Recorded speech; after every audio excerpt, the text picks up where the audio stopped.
but with the rain, it's going to be low scoring. So. Just respect from John Longmire straight away, obviously, with James Kelly being so good last week. Craig Bird will run with him for the night. He started out on this wing. 8 in a row, the Cats over the Swans. Sydney's last win was round 5, 2006. Big match tonight at the SCG. Here's Adam White. And it's Mumford winning the first tap as the umpire threw the ball up in the middle. It comes to Bartel. He's immediately tackled in the mud in the middle. It's like old-fashioned footy, and we'll have a secondary throw-up. Mumford again gets to the front, wins it down. Goods gets a kick straight up in the air, still inside the centre circles. Now it's punched by Mumford out to the wing, and Goods is first to the footy. Gets a hand pass to Jack. Spirals the ball inside 50, fairly open forward line. It bounces out in front there of Jesse White. He gets a hand pass somehow to McGlenn. High kick inside 50 in towards the goal mouth, but it's in fact gone out of bounds on the full, and a free kick to Geelong. So the Cats are kicking to the Paddington end, Sydney to the Randwick end. Mackie back into play to the commentary side of the ground. Mumford a big fist, beats Otton's row by Goods. Hand pass Jude Bolton. Kicks inside 50. Mark dropped down there by Scarlett. Had support from Lonigan and Chapman. Feeds a hand pass over the top to Wajinski.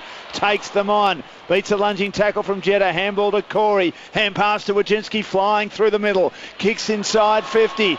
Spills to the back of the pack. Podsiadly leads in the race. Had it knocked away by Richards coming across his path. And then Ted leaves it behind in the forward pocket for the Cats on the outer side. It'll be a boundary throw-in at the Paddington end in front of the Bradman stand. So no score as yet, opening minute. Bartel, good fist. Missed by young Johnson. Row by Menzel. Steps around two. Right foot step by Menzel. He loves the goal. And Daniel Menzel gets the Cats underway. Brilliant sidestepping too, 30 metres out. Geelong on 1 straight 6. And the Swans are yet to score. Great awareness, wasn't it? Didn't panic at all. He's in some really tight traffic in that corner. Plenty of Swans players, plenty of Cats around him. They were coming from in front of him and to the side, and he just had fantastic awareness. He knew what he was doing, and it was a great finish. Really good run off half back from Wajinski. That's what they need from him, to carry the footy, get it inside 50 quick, put the Sydney Swans defenders under pressure. Fantastic run from Wajinski and really good composure from Menzel. He almost slipped over twice. I reckon that's one of the best goals we've seen so far this year. To evade 2 tackles, 2 semi-balks in these conditions. Well done. Otton's winning the tap down to Selwood. The Cats to go forward again. Long kick. Huge fly. Huge mark. Steve Johnson. One of the best marks we've seen so far this year. That was something special. He jumped high and got the he really propelled off Ted Richards there. And Steve Johnson could give Geelong the perfect start, and he kicks the goal, and they've got to the Cats. 2 straight 12, Sydney yet to score. We've played only 3 minutes. That's the sort of mark you see in the schoolyard. The long kick, Aussie, and just give your forwards a chance, and up went Steve Johnson. It's the sort of mark you see in dry weather days too, not a day like this where it's wet. Stevie Johnson, clean as you like, just fantastic balance. Even once he'd made contact with Ted Richards, who was the player that escorted him up high, he just kept his balance, and it was a fantastic grab. The Swans will be really disappointed with the clearance, because Joel Selwood not only won the clearance but was allowed to run away without any pressure and put the ball inside 50, pretty much where he wanted it. It really goes against the way the Swans want to shut down in the middle. So great start by the Cats, 2 straight 12. Sydney went inside 50 in the first minute. It's been one-way traffic since. Tapped down by Mumford. Shark by Goods doing the roving. Delays his kick. Haphazard kick towards White, eventually inside 50. Overruns it. Cats with numbers. Scarlett dumped to the turf. 30 metres out from the goal. They're defending. Support by Taylor. Now to Selwood. Keeps it alive momentarily. Handballed over his head. Mackie escorts it over the boundary. It'll be thrown back into play. So 55 out from the goal that the Swans are attacking at the Randwick end on the western side. Taken on this occasion by Jackie's hand pass, speculative into traffic. Cats with numbers. Podsiadly upended, and then it wanders just outside the centre square on the wing. It'll be thrown up. Cats 2 straight 12. Swans yet to score on Grandstand AFL. Opening 5 minutes. Throw in on the wing, broadcast side, Otten's winning the tap. Kieran Jack sharks it. Hand passes to Reece Shaw, breaks one tackle. The second tackle from Christensen just affected the kick somewhat, and it bounces out of play between wing and half forward for the Swans. It's got Travis Varco, Reece Shaw, a match-up, plenty of pace in it. A lot of really good matchups all over the ground. Mumford winning the tap. Down to Bolton, who gets a high tackle.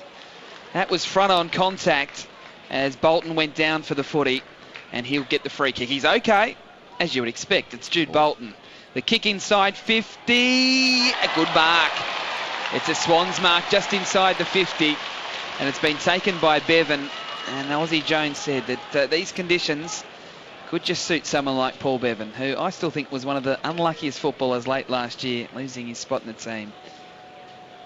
He has an opportunity here from just inside the 50, right half forward, to get the Swans on the board.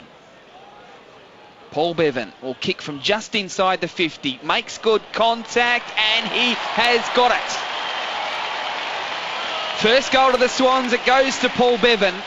It's Sydney 1 straight 6, Geelong 2 straight 12. We've played just on 6 minutes in this opening quarter here at the SCG on a Saturday night. Yeah, I agree with you, Whitey. I think it was very unlucky late last year, especially because he's got flexibility, and that's just what coaches love about players. And you mentioned what Chris Scott's doing with Geelong. Paul Bevan made his name as a run-with, really tough, hard defender. Now he's been able to show that he can go forward and kick goals, kick multiple goals, 3 or 4 in a game when he's on song. That sort of player can give a coach some great confidence if a small forward at the other end is getting beaten. Someone like a Travis Varco, if he gets on top of Reece Shaw, you know in the back of your mind that you can push a Bevan forward. Great start for Bevan, that's why he's there. He'll lay some tackles, but a good goal as well. Mumford the tap, missed by Corey. Quick hands Kennedy, didn't quite find a target for the Swans. Spinning in and out of tackles, Kelly kicks towards half forward. Taking it hard as Matner, got support in Smith on the outer side for the Swans. Defensive give to Grundy. He miskicks it rolls to Young Johnson. His hand pass, Alex doesn't find a target either. And Jude Bolton luckily sees it over the line. Bit clumsy, bit sloppy by the Swans, but the conditions are sloppy. Half back out of side. They trail by a goal. 55 from the goal that Geelong are heading to at the Paddington end. Mumford rakes it down. Chance there for Steve Johnson for the Cats. Matner held up in a standing tackle, taken off the ground. There'll be another ball up.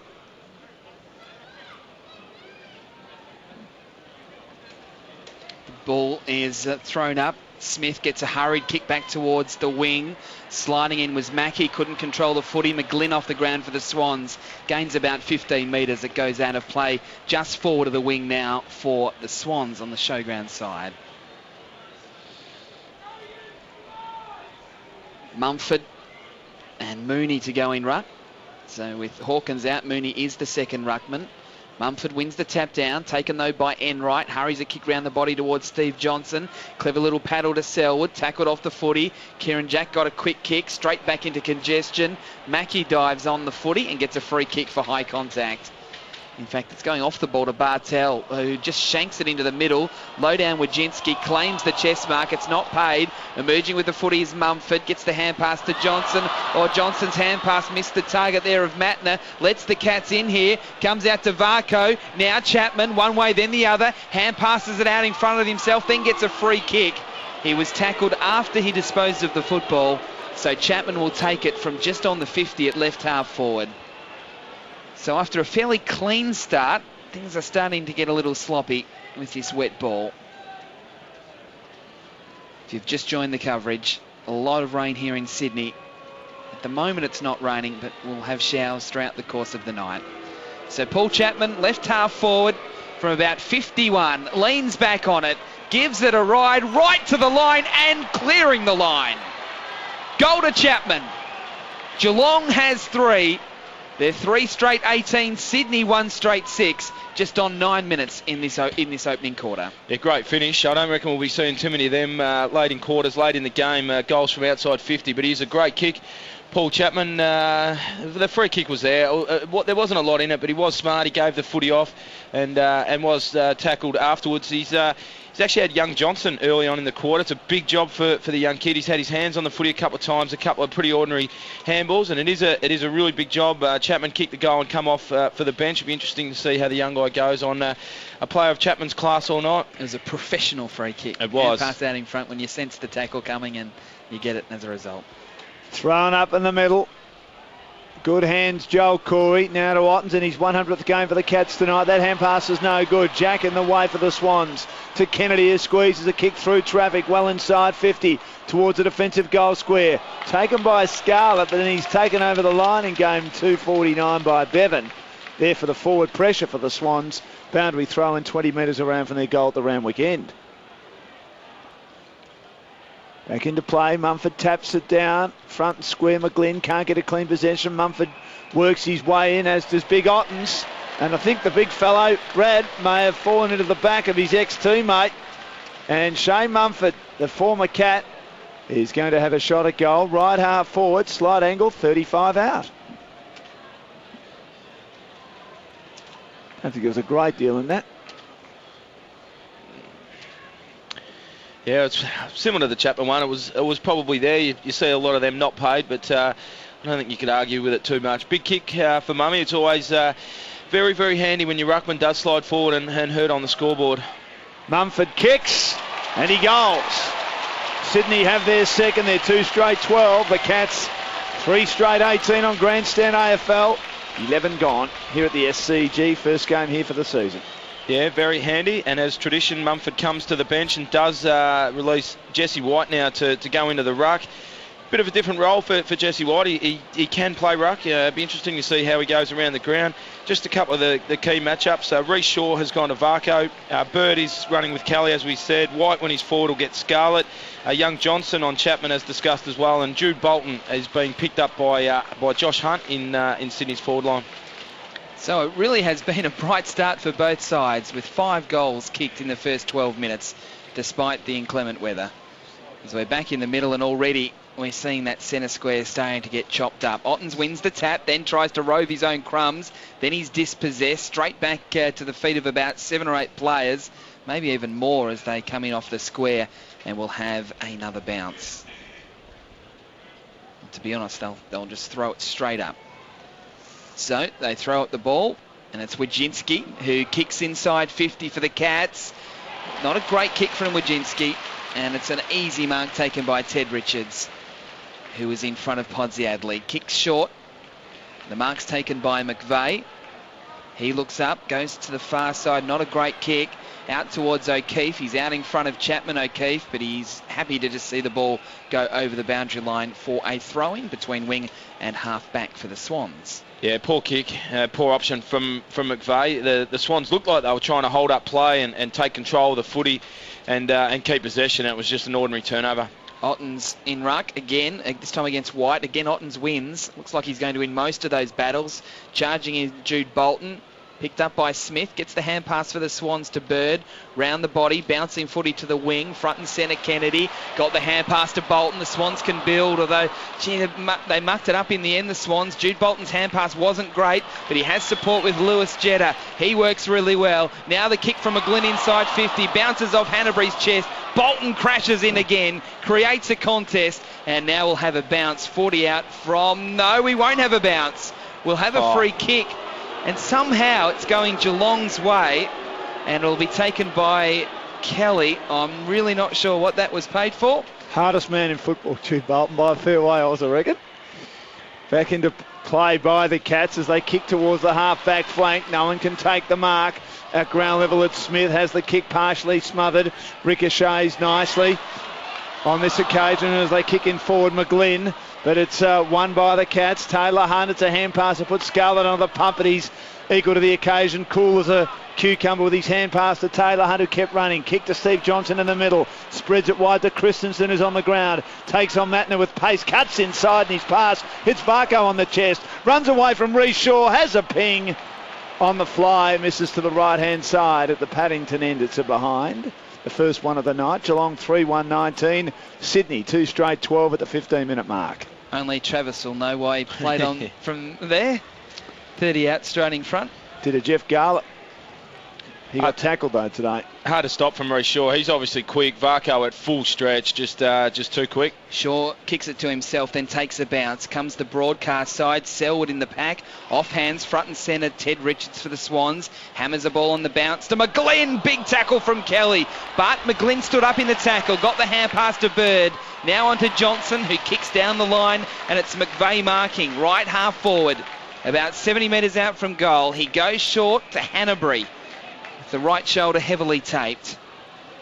Hanbury looks up. There really isn't a lot of movement, so he's going to go long. And off hands there, good defensive spoil, Lonigan. And there's a Sydney free kick in the pocket. It's going to either McVeigh or to O'Keefe. The Swans players don't know who it's going to, so that shows that they're not really too sure themselves what the free kick was for. In fact, it's going to Reed. So that must have been off the play. As I said, that the Swans players themselves didn't know who it was. Lonigan just sort of put his arm over his shoulder. Geez, they're red hot tonight, the umpires. I think all three, there's probably been 3 free kicks that you don't get to see paid a lot, but they're paying them all tonight. Yeah, this time Sam Reid, though, misses from 25 out. He was deep in the pocket, missing to the near side, and through for a minus score. So Sydney 2-1-13, Geelong 3-1-19. We've played nearly 16 minutes in this opening quarter. You're surviving down there, Shannon? Yeah, just a quick one. Josh Hunt has just actually changed his shoes, so he's just gone to different studs. So the ground definitely playing havoc for some of the guys in their footwear. The Cats bringing out a defensive hand pass to Steve Johnson to Chapman. A fumble in the middle, taken by Kelly, takes them on. Very chopped up there, as Adam said. Christensen got overwhelmed in the end, and Jeddah has it now for the Swans. Kicks towards half forward. Shove on the back, just a slight one for McGlynn. He'll take it right half forward, 60 from goal. The ex-Hawk kicked 8 goals already this year for the Swans. A trail by a goal. And we're nearly 17 minutes into the term. He's in short to McVeigh, vacuums it up. On the bounce, a hand pass now to Grundy. Twirls the left footer inside, 50. Good attack, Jude Bolton. Had 4 or 5 around him, outnumbered in the end. Cats clear it through the reliable end right. Hurry boot to ball, half back out of side. Will come back in again though. Swans pick it up, Reece Shaw wheels around and delivers to Jude Bolton. The new forward, he marks slightly left half forward. Ozzy, I was watching Jude Bolton really closely then. He was just floating around at the top of the 50 for about 30 seconds and no one was going near him. It's interesting to see how that was unfold. That unfolded 30 seconds before it happened. Yeah, just while you're explaining that, I was actually watching Chris Scott's reaction to it. Not too heavy. No, not happy at all. What a champion this bloke is. Reinvented himself as a forward. 48 out. He's a pretty good kick too. Just misses to the right-hand side. 7 goals for him this season. 2-2-14 the Swans. The Cats 3-1-19. Dan Lonigan, Adam White, Ozzy Jones and Shannon Byrne with you on Grandstand AFL. Quick one on Josh Hunt having to change his boots. If you're a small defender and you're going to be playing on small forward with agility, there's only one type of boots that you had to have on at the start of the game. It's extraordinary. Mackie Can't kicks believe to he had to himself change them. and then kicks it long out to the far side of the ground, and it has gone out of play for a boundary throw-in. I mean, you would know with all the rain and looking at the middle that it was going to be a bit wet. And if he had moulded soles on, what was he doing? It was a toss-up between screwings or flippers. Throw in. Yes, no It's doubt. Mumford winning the tap over the back of the pack. Geelong with the numbers. Bartel clearing ball towards half forward. Nick Smith in front of Steve Johnson, and he's happy to see it just go over the boundary for a throw-in. I'd be surprised if any defender in most games wears the moulds. Obviously, some of the grounds, in the early parts of the season are in fantastic condition. But as a defender, I always wore the screw-ins. Throw-in takes place again. Otten's winning the tap down. He's doing quite well, Otten's. Hand pass, though, straight back into congestion. Players diving in on the footy. Mumford works hard, doesn't he? Gets the hand pass straight up in the air. Ricochets out towards Reece Shaw, who hand passes it to McVeigh. Back towards the wing. In the chop there was Sam Reid. Couldn't get 2 hands to it in the end. And once more it goes over for a boundary throw-in. They've made it back to centre wing on the Bill O'Reilly stand of the SCG. So 19 minutes gone in this first term. It's Geelong leading 3-1-19 to Sydney 2-2-14. As expected, getting a good scrap here at the SCG. Hacked out of mid-air by Jude Bolton from the ruck contest. Bevan does well to turn an opponent inside out. Handballs and a shot at goal. Misses to the left-hand side by Reid. He probably could have steadied a bit more. He didn't have too much around him. Could have straightened up and gone another 10 metres at least, but are behind. 2-3-15 the Swans. The Cats 3-1-19. That rain continues to sheet across the ground. Scarlett will be the man to kick it back into play for Geelong. He's taking his time. He's told by the umpire to hurry up, so he comes to the broadcast side. Taylor will be the target, up high and early. Couldn't complete the mark, then has to work hard at ground level. Got the hand pass to Ottens, now to Ling, who was setting up defensively. Kick missed the target of Selwood, and in the end it was Grundy that just kicked it off the ground, out of the way, and over for a boundary throw-in right in front of the Sydney interchange gates. As there's 3 changes made at once. Like George Street down there. Yep, throw-in. This time it's Mumford against Mooney. Mumford won it down to Jack, tackled by 2 Geelong players, and was tackled high.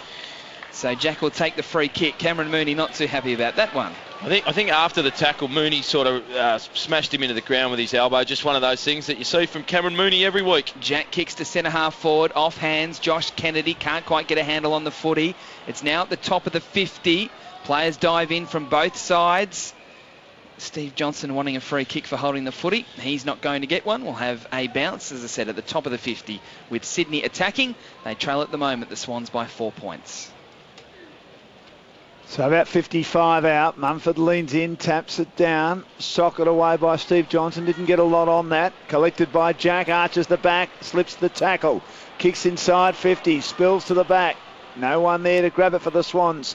White tried to soccer it off the deck. He wasn't successful. Scarlett played it in front out to Joel Selwood. Got mown down from behind.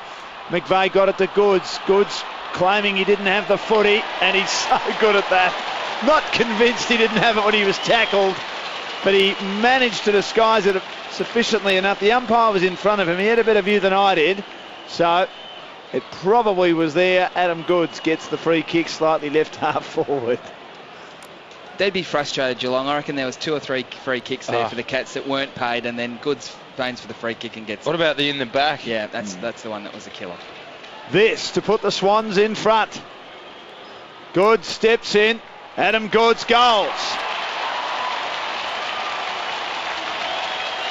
Sydney on grandstand AFL on ABC Local Radio and News Radio. 3-3-21 the Cats, 3-1-19 at the 22-minute mark. After a patch early where Geelong looked like they took control of the game, Sydney have been better. They've certainly had it in their half of the ground. 3-3 with probably a couple of chances they should have kicked through Sam Reid. Good finish there from Goods. They are unlucky, Geelong. There was a couple of free kicks. One clear where a Geelong player was running out of defence, got tackled from behind. The Sydney player didn't disguise it all, just absolutely rammed him into the bank. Umpire calls play on, and another 50-50 type free kick goes Sydney's way. They're certainly on top though. They're winning the contested footy and the clearances at the moment, and they've been able to fight back and hurt the Cats on the scoreboard. Scarlett was that man that probably was pushed in the back, although they did clip heels as well. Comes out towards the broadcast wing to kick off the ground. Goods collects for the Swans, gets the hand pass, and the kick by Johnson inside 50 is not a great kick in the end. In fact, it was Everett who kicked it in, and it's a Geelong footy. Bartel kicks it out to half-back, and the mark's taken by Corey. He'll go inboard, back to centre half-back. Christensen's on, in the middle of the ground. He is. Will Otten see him in time? I don't think he did see him, to be honest, because he's kicked it straight towards Ted Richards, who got taken high in the marking contest, and he'll take the ball for the Swans' back part of centre. It was Ponzi Adley that came in late. And it'll be a free kick to Richards. As I said, back part of centre. So Richards looks up as the rain starts to fall again. He's going to come the broadcast side towards half forward. McGlynn and Ling. Ling with the double-fisted spoil. Straight down to Selwood for the Cats. Good left foot kick back in towards the corridor. Bartel's taken the mark. Selwood runs past, wants the hand pass. It isn't forthcoming. Instead, Bartel kicks up towards half forward. But a good defensive mark taken on that occasion. And it'll be the Swans through Johnson who can get out of trouble again. Did well the second gamer by hand, spinning by to Reece Shaw. On the broadcast side of the ground, Pack crashes, Reid collects, handballs to O'Keefe, outside give now to McGlynn, but his kick's no good. Hunt didn't mark it, Josh, in game 150. 2 hands it away effectively to Ottens. Hand pass to Bartel, got tackled, lost control of it, slips to Jack. Swans back inside 50, Mark was dropped. Should have been held. Good tackle laid by Bevan, who dropped the mark in these difficult conditions. 40 out from the Swans goal. Slips out to Hanbury. Was he pushed in the back? No, said the umpire. I reckon he was. Otten's a quick gift to Corey. Throws it on the boot and tumbles a kick towards the wing. Clean bowls the two players out there. One of them is Mooney. The other one, Richards. Mooney Soccer's inside 50. Steve Johnson, a clever little tap. Podsiadly there being harassed and harangued by Grundy, who wins it for the Swans. Out of side, hand pass to Everett. Grundy shoved in the back. Will take the free kick at half back, and gee, it's heavy, that rain at the moment. Sydney by a couple of points. And it is tough footy. The kick out towards the Bill O'Reilly stand wing, and it's Lewis Jetta taking the mark. Kicks quickly up towards Sam Reid. Got two hands to it, couldn't quite complete the mark. And then out of play, Reid.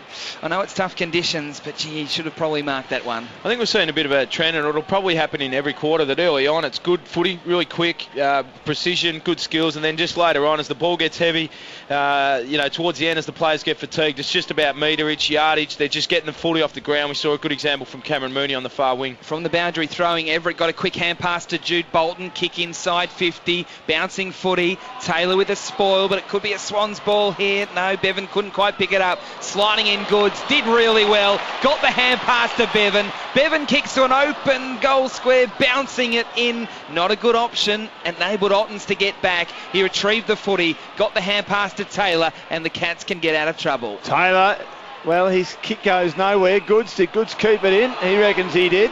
But the umpire said no as he collected. It was intended for Mackie, but it bounced over his head. It's out of bounds. It's outside attacking 50 for the Swans. On the members' side of the ground. Boundary throw-in. Arriving Ottens. Good tap down. Working hard. Wojcinski underneath it. Hands it now to Corey. Kicks towards the wing in open spaces. Picked up by Joel Selwood. He'll love these conditions. Hurry boot to ball while being shoved. Pushed forward by Grundy. Free kick to the Cats. Joel Selwood was pushed forward by Jude Bolton, who ruefully shakes his head right in front of Shannon Byrne down there. And yeah, he was actually pushed, and Jude Bolton pushed him into Ted Richards, so it was a front on in the end. Ted Richards, the culprit. But look, it's raining here, and there is absolutely not one person leaving their seat to find shelter. This is how enthralling it is. We just see the ball out on the full there by Geelong. Yeah, terrible kick by Joel Selwood off the side of the boot, intended for Mooney. And a Swans free kick. Richards kicks low. Joel Corey just clears him. Taken by Jared McVeigh. Off the side of the boot on the western wing, but it'll find a target. Luck going the Swans' way at the moment. They hold a 2-point advantage. As heavy as it's been the rain, McGlynn marked, but his kick doesn't find a target. It rolls out of bounds between wing and half forward. 27 minutes gone here in the opening quarter at the SCG. Driving rain now, with Sydney leading it by 2 points, 21-19. Throw-in, 70 out from Sydney's goal. Ottens winning the tap down, taken by Enright, tackled off the footy. Ottens working hard, hand pass to Steve Johnson, a little hit and hope, hand pass not good. McVeigh sliding in for the Swans. They're trying to knock it towards the 50. Enright, though, for the Cats picks up, hammers it out of congestion towards Podsiadly. Big contest there. Front and centre was Bartel. Clever kick off the ground to Menzel in some space. Sweeps a hand pass to Podsiadly, meets it on the bounce, hand passes to Chapman, tackle from Jude Bolton, back to Podsiadly, deep in the pocket, good effort, but sliding in is Reece Shaw to make sure that it wasn't a goal, and instead it was just a rush behind. Seen his brother do something similar in a grand final last year. Well done there from Shaw. It's the Swans 3-3-21, the Cats 3-2-20, 28 gone first term. Been another good pick-up for the Swans from another team. Reece Shaw kicks to himself, heads to Big Mumford, he can't mark. Pack forming around him. Bartel there, hurried boot to ball, but kicks into bodies. Otten's on the bottom. Mumford's tackling him. Don't call holding the ball, he can do nothing. The umpire makes the right call for mine. It'll be thrown up at left half forward for the Cats heading to the Paddington end. And Alex Johnson has just come off injured for the Swans. There was a clash with Podsiadly just a moment ago. He got straight up and ran to the interchange, so we'll keep an eye on him. Looks like the rib region. Back into play by Chapman from the ruck contest as he won it off the back of the pack, but Sydney at the numbers through Smith. Got a hand pass out, put his teammate under the pump. He was tackled. Immediately received that hand pass. And it was Paul Bevan, 40 out from the goal they're defending at the Paddington end. Tap down Mumford, but straight to Wojcinski. Left foot snap by Wojcinski. Got met late and he's kicked slew straight to Matner, who launches on the left to the outer wing. Up towards O'Keefe. The spoil came. It was a successful spoil. Kelly kicks it back inside 50 for the Cats. Set Sydney lots of numbers, although McVeigh fumbled the footy. Bartel came in. Now Varco. Big tackle on Varco. Ball just bouncing around. Eventually it comes out to Selwood. Ham passes it out. Put his team under all sorts of pressure. Chapman goes in. Sydney players diving in on the footy. Craig Bird tried to break it out of congestion, and he'll get the free kick. He'll get the free kick, Craig Bird. Now, Adam, Richard Keegan's looking after the stats tonight. Yeah, the free kicks. Free kicks are going Sydney's way, 9-5. And not just a free kick there, but a 50-metre penalty. And as a result of that, Bird will he's not going to line up for goal. He's about 70 out as the rain continues to fall. And the rain does seem to be falling to the Geelong end, even though Adam Goods won the toss. They're kicking with the rain. They're kicking with the rain. Bird's kick right off the side of the boot. Low down, Enright's going to try and claim that, and he will claim it successfully. Thought it wasn't even a half volley, it was on the up. Yeah, they would have given that not out if it was cricket. It wouldn't have even gone to the third umpire. Enright chip short to Chapman. Oh, they muck it up here. Taylor Hunt dropped the ball. Going past, then puts Enright under pressure. Lots of Sydney numbers around here. There's another free kick going to Sydney. Holding the ball. Holding the ball against Enright. They were breaking clear with the footy anyway, but the umpire had sort of just said no, it's got to come back because play had stopped. So it's Bevan. Had it stopped? I mean, Goods hadn't. Goods could have made the decision to keep going as the new rule indicates. Well, the play seemed pretty instantaneous to me because I was following the play right through. So Bevan from just outside the 50, he starts his approach from the centre circles. His set shot kick. Or kick from about 60. It's pretty good. It's a goal! That was an outstanding kick from 60 metres. A set shot from inside the centre square, and it hit the fence on the full. Sydney by 7 points, 4-3-27 to Geelong 3-2-20. So a handy little 7-point buffer to the Swans before quarter time. Bevan has kicked 2. And that's a really good result for Sydney and Paul Bevan at this stage for him to have 2 goals early, and well earned that one. Corey Enright definitely had prior opportunity and didn't dispose of the ball correctly. Good decision from the umpire. I did see the good ones. I reckon he just hesitated enough that it wasn't a continued passage of play. So it is up to the player now to take the advantage, and when he does, they can't take it back. But I think the umpire might have just got that one right. So Sydney with 3 of the last 4 out of the middle again. They kick inside 50 through Kennedy. Goods a chance to track it close to the boundary. He's got an appetite for it, doesn't he, the dual Brownlow medalist? Out of bounds, 60 from the Swans goal. It just shows how important it is to be clean with your disposal, because that's how that last goal got set up, because they missed the hand pass running past. And it was really basic one too. Cost him a goal. 7-point lead to the Swans. Mumford does his own work. Handballs now to Jack. Swings a left footer inside 50. 40 from goal. Going up, Lonigan. Drop the mark. Siren sounds. Cats were under pressure. Scored the first 2. Sydney, as I mentioned, 4 of the next 5. They lead by 7 points at quarter time. Goal kickers for the Swans. And 2 to Bevan. 1 to Goods. And 1 to Mumford. 3 of their goals from free kicks for the Cats. Their goal kickers up to quarter time. Paul Chapman, one of his was a free kick. Daniel Menzel. And the other one, Whitey, I haven't written it down as usual. Menzel, Johnson and Chapman. Thanks very much. Then when the ball goes up, he'll show that player no respect. So if Cameron Ling's running with Goods will try and get on to Bartel. Ling will think Goods has gone to Bartel, and the ball goes up. Bartel chases the footy and Goods goes the other way and finds a little bit of space. And when Goods goes forward, it looks like he's basically just got a licence to do what he wants. At one stage, he started centre-half forward on Harry Taylor, and in general play, he just went up and went into the midfield, and Harry Taylor probably didn't adjust quick enough and went with Adam Goods. So all of a sudden you got your centre-half back, one of the real keys to your structure in Harry Taylor, who was running around in the middle of the ground, and that's just why Adam Goods can be so dangerous, because not only when he gets the footy he's a fantastic player, but he just makes it hard for the opposition to shut him down, and he just creates space and holes for his teammates. So second quarter about to start. Look how chopped up that middle area is. It will be really, really muddy by the end of the day, I would have thought. Not so much the old-fashioned glue pot we used to get at those great grounds, Arden Street, Whitten Oval, Windy Hill, etc., Whitey, but pretty bad. Not something the players are that used to nowadays. No, absolutely not. Otten's in ruck against Mumford as the second quarter gets underway here. Off the ground by Kelly's the first disposal of the quarter. Inside 50.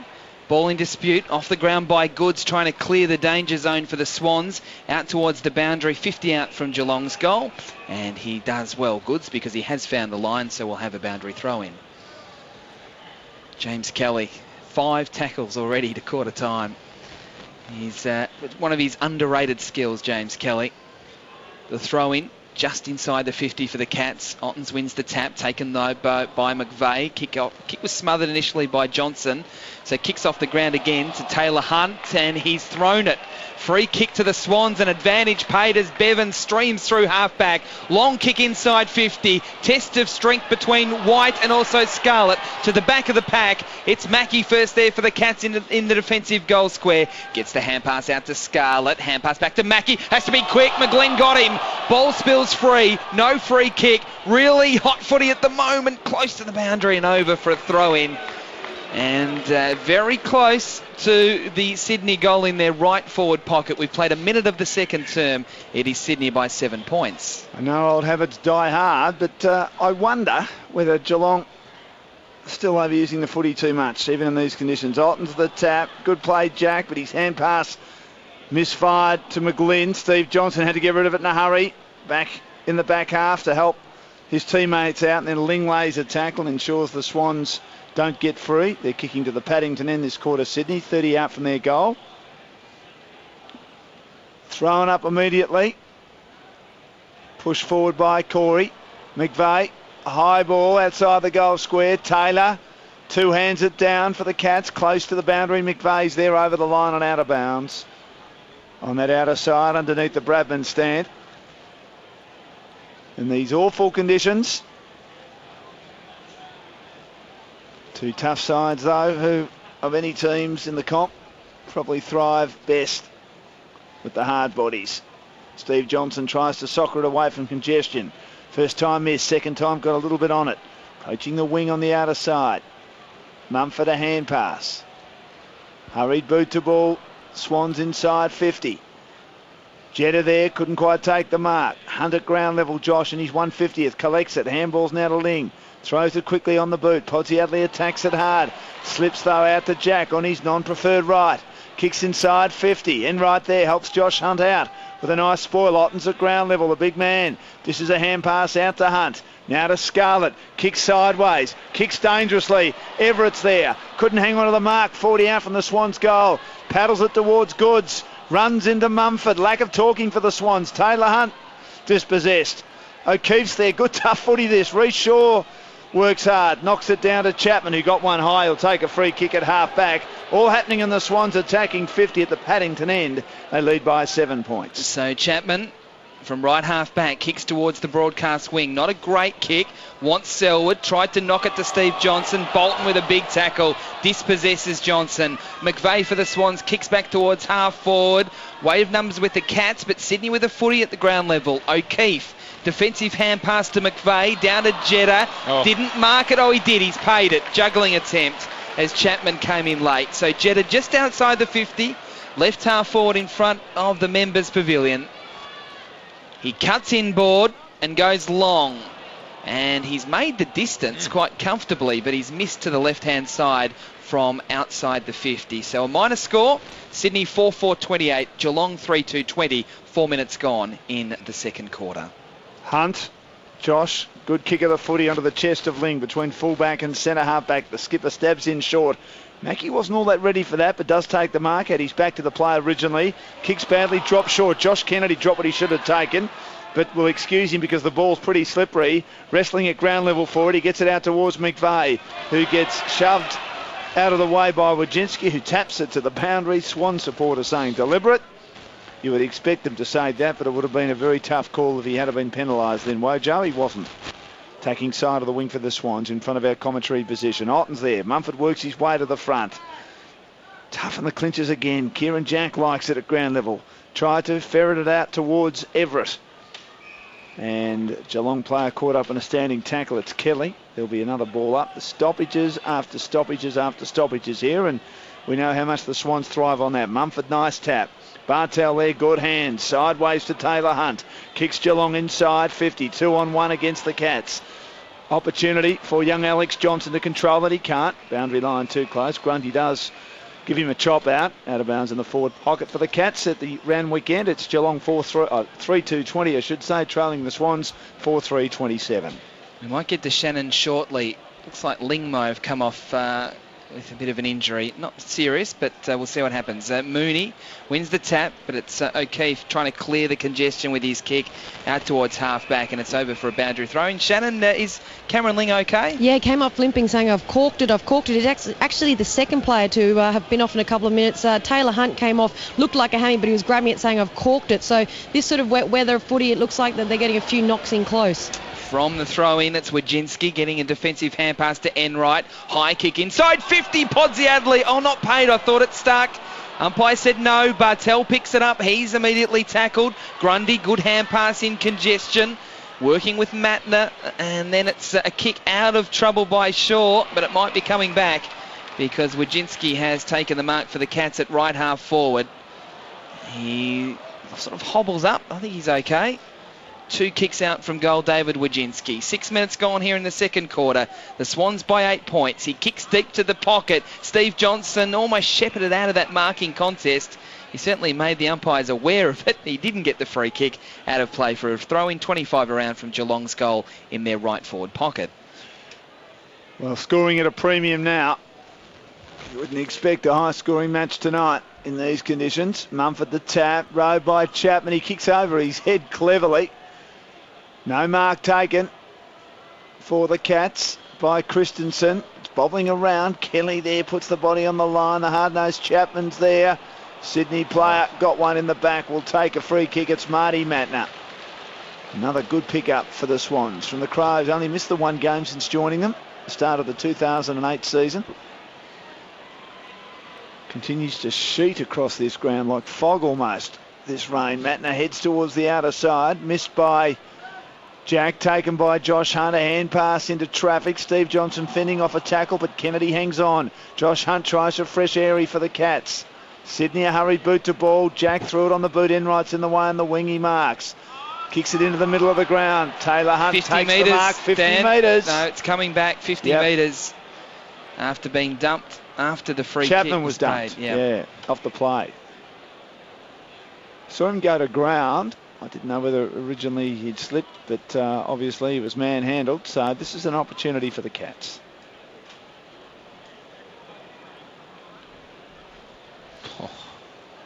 Not a lot in that, boys. Wasn't much in it, Dan. These are the kicks that do become critical. If he misses, you can almost understand why. This rain is torrential. The breeze would be tough. Swirling conditions. He's not much of an angle, 40 metres out, but as he gives it to Corey Enright. But it is a really, really tough kick. If you happen to nail him, it gets the Cats back into a really close contest. If you miss, they're the ones that could really hurt you at the end of the night. Enright had it originally. We thought Chapman was a player dumped. Anyway, Enright steadies, delivers, and goals. The 3-time All-Australian puts the Cats to within 2 points. 4-2-26, Sydney 4-4-28. And we've played 8 minutes on Grandstand AFL in the second term. Well, Dan, just to explain what had happened it was a free kick to Enright, and as he was taking his kick, Chapman got knocked to the ground. So the free kick is still Enright, so it was a 50-metre penalty from where the infringement took place on Chapman. You saw the replay. How many times what happened to Chapman happens in a game of footy and a free kick's not paid? Well, you know what I reckon? I reckon Chapman acted for the free kick, and because he was so frustrated he didn't get some in the first quarter, it's almost like, well, this is what I've got to do to get a free kick. Because that's not something Chapman would normally do, I wouldn't have thought. No, I wouldn't have thought so. Back in the middle. One down by Jesse White. Again, the ball thrown up. Ling hand passes it 20 metres Geelong's way towards centre half forward. Off the ground by Bartel. Now at full forward. Podsiadly picks up a really tough wet ball successfully. Hand pass though missed the target of Bartel. It's now back at the 50. Ottens gets the hand pass to Ling. Kick inside 50. Almost a free kick to Mooney. Not paid. Hanbury there for the Swans. Last line of defence now. They worked it well with hands with the wet ball. Then Johnson couldn't control it, but he gets a free kick. In fact, it's going back. It's going back to Matt Nat. I saw it, Whitey, because I was watching Chapman again because he is frustrated and he's playing aggressive footy. All he did was bump Grundy after the footy. Nothing in it. The footy was still in the vicinity and they paid a free kick. Long kick from Matner to left half back. Bird at ground level. Hand pass in the congested area. Straight down towards Kelly. He's tackled. This rain is unbelievable. When the ball was on the far side before, you could almost not see the players. It was so heavy. And we'll now have a throw up. 70 metres out from Geelong's goal. Still right half forward. Ottens, good tap. Out of the congestion to Johnson, but there's a free kick. And advantage paid to Geelong. So Steve Johnson spirals it inside 50. One-on-one, Podsiadly with Ted Richards. But it's Ted Richards who takes the mark. And the Swans can break. Kicks to Everett on the outer side. The former Bulldog takes the mark. He's at right half back. Swans by a couple of points. Kicks down the line. Goods in front. Didn't go for the mark, went for the spoil. Underneath it, Jetta. Had the kick run down. Sockered by Varco. Chapman lunges, can't mark on the outer wing for the Cats. Ling decides to soccer it. Picked up by Jetta. Hurries a boot. Out of bounds. In fact, it was out of bounds before he got there. And it'll be thrown back into play. Slightly attacking side of the wing for the Cats. They're heading towards the Randwick end in this term. They lead. A trail, I should say, 4-2-26, Sydney 4-4-28. Boundary throw in. Ottens from behind. Comes out to Jared McVeigh. He got tossed away in the contest. Bird is there as well for the Swans. Taylor Hunt looking to track it. Right with him is Jetta. Good body contact between the two youngsters. And he's going to get a free kick. That's not a shove in the back, is it? Well, it's been given a shove in the back. I thought it was a shove in the side by Jetta on Taylor Hunt. Kick to half forward, contested mark. Podsiadly left half forward for the Cats. He's another one that makes it making it look dry. That was a fantastic grab, and there was one earlier that he probably should have been paid. Yeah, and the pickup as well. Absolutely. Yeah. Another poor free kick. Whitey and I were just talking, saying that in conditions like this, if free kicks are there, you pay them, but it seems like the 50-50 ones are all getting paid as well. They should just let the game play out. Another pretty ordinary decision against Jetta on the far side, and it could cost his side a goal, and in conditions like this, that's critical. When we all grew up, you let him go in the wet, didn't you? As Podsiadly from 52 metres. Gee, they're getting the distance, aren't they, with their kicks? They're not all accurate. 4-3-27, the Cats. The Swans 4-4-28. Short kick back into play. Has been marked by Grundy in the left back pocket. As you look ahead, there's pairs of players everywhere. So he's just going to have to kick long. Jesse White and Bartel, the two in the marking contest. It bounced off Bartel's chest. Hanbury with a kick to the wing. Well grabbed by Sam Reid, but his hand pass was intercepted by Enright in towards the middle on the half volley. Varco. Hand pass, too much weight for Johnson, but slipping over was Everett. Johnson can collect. Left foot kick towards the goal square. Just missing to the right. As Richards was despairingly going back to try and get a hand to it. And Steve Johnson has locked the scores up at 4-4-28 apiece. We've played 13 minutes in the second quarter here at the SCG. So Reece Shaw will head to himself. He was going to the outer side, elects to go to the broadcast side, runs away from Christensen. Good Shepherd Richards, kicks to Big Mumford at half back for the Swans. He goes to ground. Kennedy's there front and square good. Hard hand pass under pressure to Hanbury. Nice little pass to Jared McVeigh. Kicks down the members' wing. Mark taken by McGlynn between wing and half forward. Players racing inside. Sydney's attacking 50. Geelong to protect space. Kicks well inside 50. McGlynn. No one can mark at the back. Taylor Hunt slips over as he went to gather a hand pass. Not successful. Joel Corey shoved out of it. Hurry boot to ball O'Keefe. Wobbles towards full forward. In the way though, Mackie for the Cats. Throws it on the boot. Kicks to half back. Good's a good spoil. At the front though, Shark by Menzel. Kicked a great goal early. Kicks to Podsiadly. Knocked away by Richards, having a good battle. I reckon Podsiadly had him in the back. Richards free kick on the wing for the Swans, who hang on to 4-4-28. The Cats are with them though on Grandstand AFL in the second term. Yeah, the scores are level. 14 minutes gone second term. The Swans try and transfer play here. with Everett taking the mark. His kick a little clumsy towards the Bill O'Reilly stand wing, and it's a Geelong footy. Bad kick from Everett. Mooney has it now for the Cats. Kicks into the middle to Ottens, who marks low down on his chest. He looks up. Brad Ottens, not a lot of movement inside 50, so it's just a long ball. Wanting Chapman or Podsiadly. Low down Chapman. Read the ball flight well. He got the front position, and the ball really seemed to drop quite dramatically. And Aussie Jones, front position, especially in the wet. Yeah, playing front, it certainly did look like it held up. We haven't seen too much of a wind affect the game, but it did then. Indeed, a poor turnover from Everett. It was a really courageous switch from Reece Shaw to go out to the far side. A really long kick. He was precise.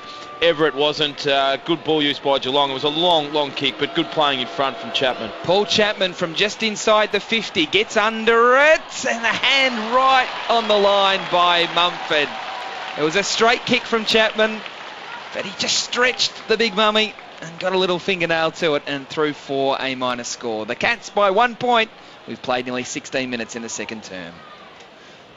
Reece Shaw to himself, gets his shepherd again as he goes to the outer side. A high ball. Mumford places himself in front. He can't take it, and it will go out of bounds. Steve Johnson took it at the front of the pack and got taken in a tackle. Had to throw it out of bounds by hand, and it'll be thrown back into play. Taking side of the wing for the Cats. They've done most of the attacking this quarter. Sydney just can't get it outside Geelong's defensive area. Mumford, I reckon he got one over the eye then as he was trying to avoid a tackle. And he's getting up a bit gingerly. They can never afford to lose him, the Swans. So important to them. Handballs. And he's going to get some treatment now to Reece Shaw. Has to cut away from an opponent. On the outer wing, a high ball approaching half forward in front. No mark taken by Reid. Good roving by Jack. Kicks in towards traffic. It's a 1-on-2 contest. Gee, I thought Bird was taken without the footy. Cats have the numbers. Chapman picks up a loose ball. Handballs to Mackie. Tumbles a kick towards the commentary side. Menzel's there. Attacking at Podsiadly. Can't control it. Tried to pick it up on the up. Hand pass smothered by Grundy. Good support by the Swan Smith. Handball to Matner, who turned into a tackle a bit slow then. Christensen held his line well. It's out of bounds on the wing. Just seeing Podsiadly come off for a break. He looks very tired.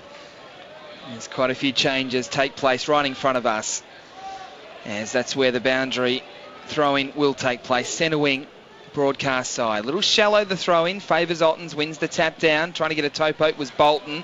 Quick kick by Jared McVeigh towards half forward. Bevan met the footy with real aggression but couldn't control the slippery ball, and it goes over for another throw-in.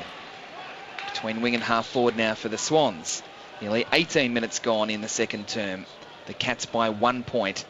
After trailing by 7 points, the Cats at quarter time. Mumford and Ottens in a wrestling move. Play waved on. Kennedy dispossessed as he was about to get his kick away with Wajinski. Hand passes to Bartel, who gets the kick away, but the free kick's coming back to Wajinski, who was tackled a little long in the tackle. And he'll take the free kick, Wajinski, at right half back. You can really tell as you cast your eye over the field, a lot of very, very tired players, and we're only halfway through this second term. Wajinski will go down the line. It'll hug the boundary. Bartel in front to try and mark on his chest, and it enabled Mumford to come in and spoil and find the boundary, and we'll have a throw-in in front of the Sydney interchange area. And 18 and a half minutes now gone in the second term, and it's the Cats by a point. Sydney have only scored one behind in this quarter. Boundary throw-in. Ottens. Deft little tap down. Joel Corey puts his body on the line. Got it out to Joel Selwood. Another hard nut. Chapman lends him support. Defensive give to Hunt. Has a fumble at half back. That can be forgiven in these conditions. Kick though goes straight to O'Keefe. Kicks inside 50. No mark taken down there by Scarlett. At the full, young Johnson for the Swans. Scarlett's there though. A good give defensively to the reliable Enright. Arches the back, avoids the tackle. That ball bounces off the chest of Taylor Hunt. I reckon he had Mattner when he didn't have control of it, very close to the boundary. Had him sitting on his backside as he was still trying to find it, impeding him from getting near it, but the umpire let it go. 60 from the Swans goal at the Paddington end. Back into play. Missed by Enright. Hunt to give him back up. Josh Hunt close to the line. And there's going to be a free kick for a high tackle. He'll take it at half back, just inside the boundary. And just inside defensive 50 for the Cats. Hunt will come down the line again, wants Ottens or Steve Johnson edges to the front of the pack. Off hands, Nick Smith's kick is out of bounds on the full. So again, Josh Hunt will have another go at it. Had practice earlier. Interesting. It looks like Selwood has got Jude Bolton for most of the night, Aussie, hasn't it? He's just come off for a break now, Jude Bolton, but he has been following him around a fair part during this second quarter. Well, Josh Hunt didn't really pay much attention to his first kick because his second kick's gone straight out of bounds on the full. So a free kick to Craig Bird, who's been told to play on because he came inside the field of play. He'll kick back to the 50, goods up, off hands, again out of play. In that same spot, 50 out from Sydney's goal, left half forward. Draw actually doesn't. It's not out You're of the... starting to think about Absolutely. it, I mean, it's 1 point, and we've still got half a footy to go, but there's not a lot of scoring going to happen from now to the end of the game. No, Ottens wins the tap down. Straight into congestion, though. Kelly applies a big tackle, and we'll have a bounce. See whether then you can get this game going, because the last 3 or 4 minutes, it's been a little bit of a stalemate. Nearly 21 minutes gone in the second term. It's Geelong by 1 point. Well, Grandstand AFL as Ottens gets a little tap to the back. Spinning out of tackles Kennedy, lost control of the ball, but virtually helped it to Reece Shaw's right next to him. Gives ground to Hanbury. Hooks a little left footer around the body. Well done, Jack. He did well to kick it low to get it past a lunging Wojcinski, and marking inside the boundary is Ben McGlynn. He's at left half forward. He's on an angle. He'll look to veer in here. He's a proven goal scorer, though, so you give him some chance despite being the smallest man out there. 52 out. It's an excellent kick. Is it going to go all the way? No, it just dropped short. Geelong have defenders to knock it through for the Swans, second behind of the term. We're all locked up again at 4-5, 29 apiece. 22 gone, second quarter. The scores remain the same over the next 65 minutes of play. Aussie, it'll be a draw. It's Lonergan who has the clearing kick right to the middle, but it's a Sydney mark taken by Matner on the cricket pitches. He looks up. There's no player behind him, so that just shows how hard this kick's going to have to be to find a target. He goes out wide, high into the pack there was, looked like Johnson. It comes to Enright, clearing kick back towards the wing. Ted Richards in front, did well against Podsiadly, but then fumbled the footy. Podsiadly taps it towards Christensen, who got the hand pass towards Ling, and the Cats can build here. The kick inside 50. Oh, gee, really tough there for Wojcinski. Had to beat 3. And cleaning up for the Swans is Everett, who's got to be... Oh, he's in trouble! Holding the ball. The 360 tackle there from Wojcinski. And it is a free kick to the Cats at the top of the goal square. Everett had about 3 or 4 opportunities to dispose of the ball, but went 360 degrees in the process, Aussie Jones, and that's holding the footy. Not having a great night, is he, young Everett? No, he's not. This will be the second goal that'll come from a direct mistake of his. I just know you don't need to be cute. On a night like tonight, you're in defence, you're deep in defence, you've got Geelong players around you. If you haven't got a clear option, kick it long and wide and hope for the touch. 15 metres out, straight in front, David Wojcinski to give the Cats the lead. Oh, he squeezed it in. Only just. But it is a goal. And the Cats lead by 6 points, 5-5-35 to Sydney, 4-5-29. Almost heart failure there for Chris Scott in the coach's box. That was not in by much.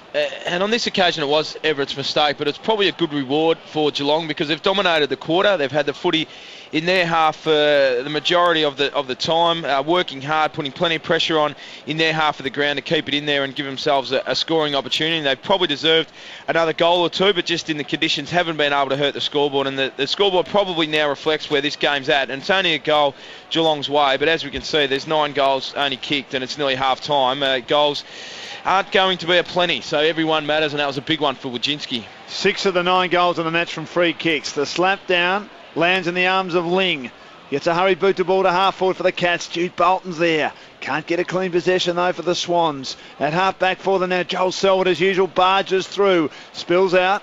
in the direction of Steve Johnson. Defensive give to Chapman. Always does something creative, even in wet conditions, close to the boundary, western side. Got it to Mooney, got it back, and his pass to Enright went about 8 metres and they've paid a mark. That can't possibly be a mark.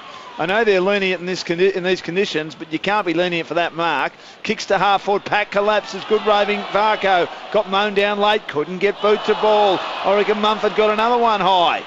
Got one earlier in the eye. Didn't like the treatment he received from ex-teammates, the big mummy. He'll take a free kick at half-back for the Swans. Dishes a give behind to Reece Shaw, and he kicks across the face to half-back. Mark taken by Bevan. So Bevan in the last line of defence. The Cats leading by 6 points at the 25-minute mark of the second term. He goes out wide, off hands. Maybe a chance off the ground for Goods. It comes straight though to Scarlett, and he'll kick towards half forward, low down Varco. Can't control the bouncing footy, so it's just a hack out of congestion, looking for the boundary line and finding it by Josh Kennedy, and we'll have a boundary throwing between wing and half forward for the Swans out on the Bill O'Reilly stand side of the SCG. So Sydney needs to find a goal here. The throw-in takes place, little shallow, favours Mumford. Gets the hand pass to Kennedy. Quick kick by Hanbury straight up in the air. Mark paid by the umpire to Taylor Hunt. Back corner of the square. He'll kick into the middle to Scarlett. Plays on. Feigns the hand pass and kicks long inside 50. Podsiadly a chance here. Spoil from Richards. Grundy, last line of defence. Gets the hand pass to Smith. Under pressure towards Reece Shaw, but he went without it.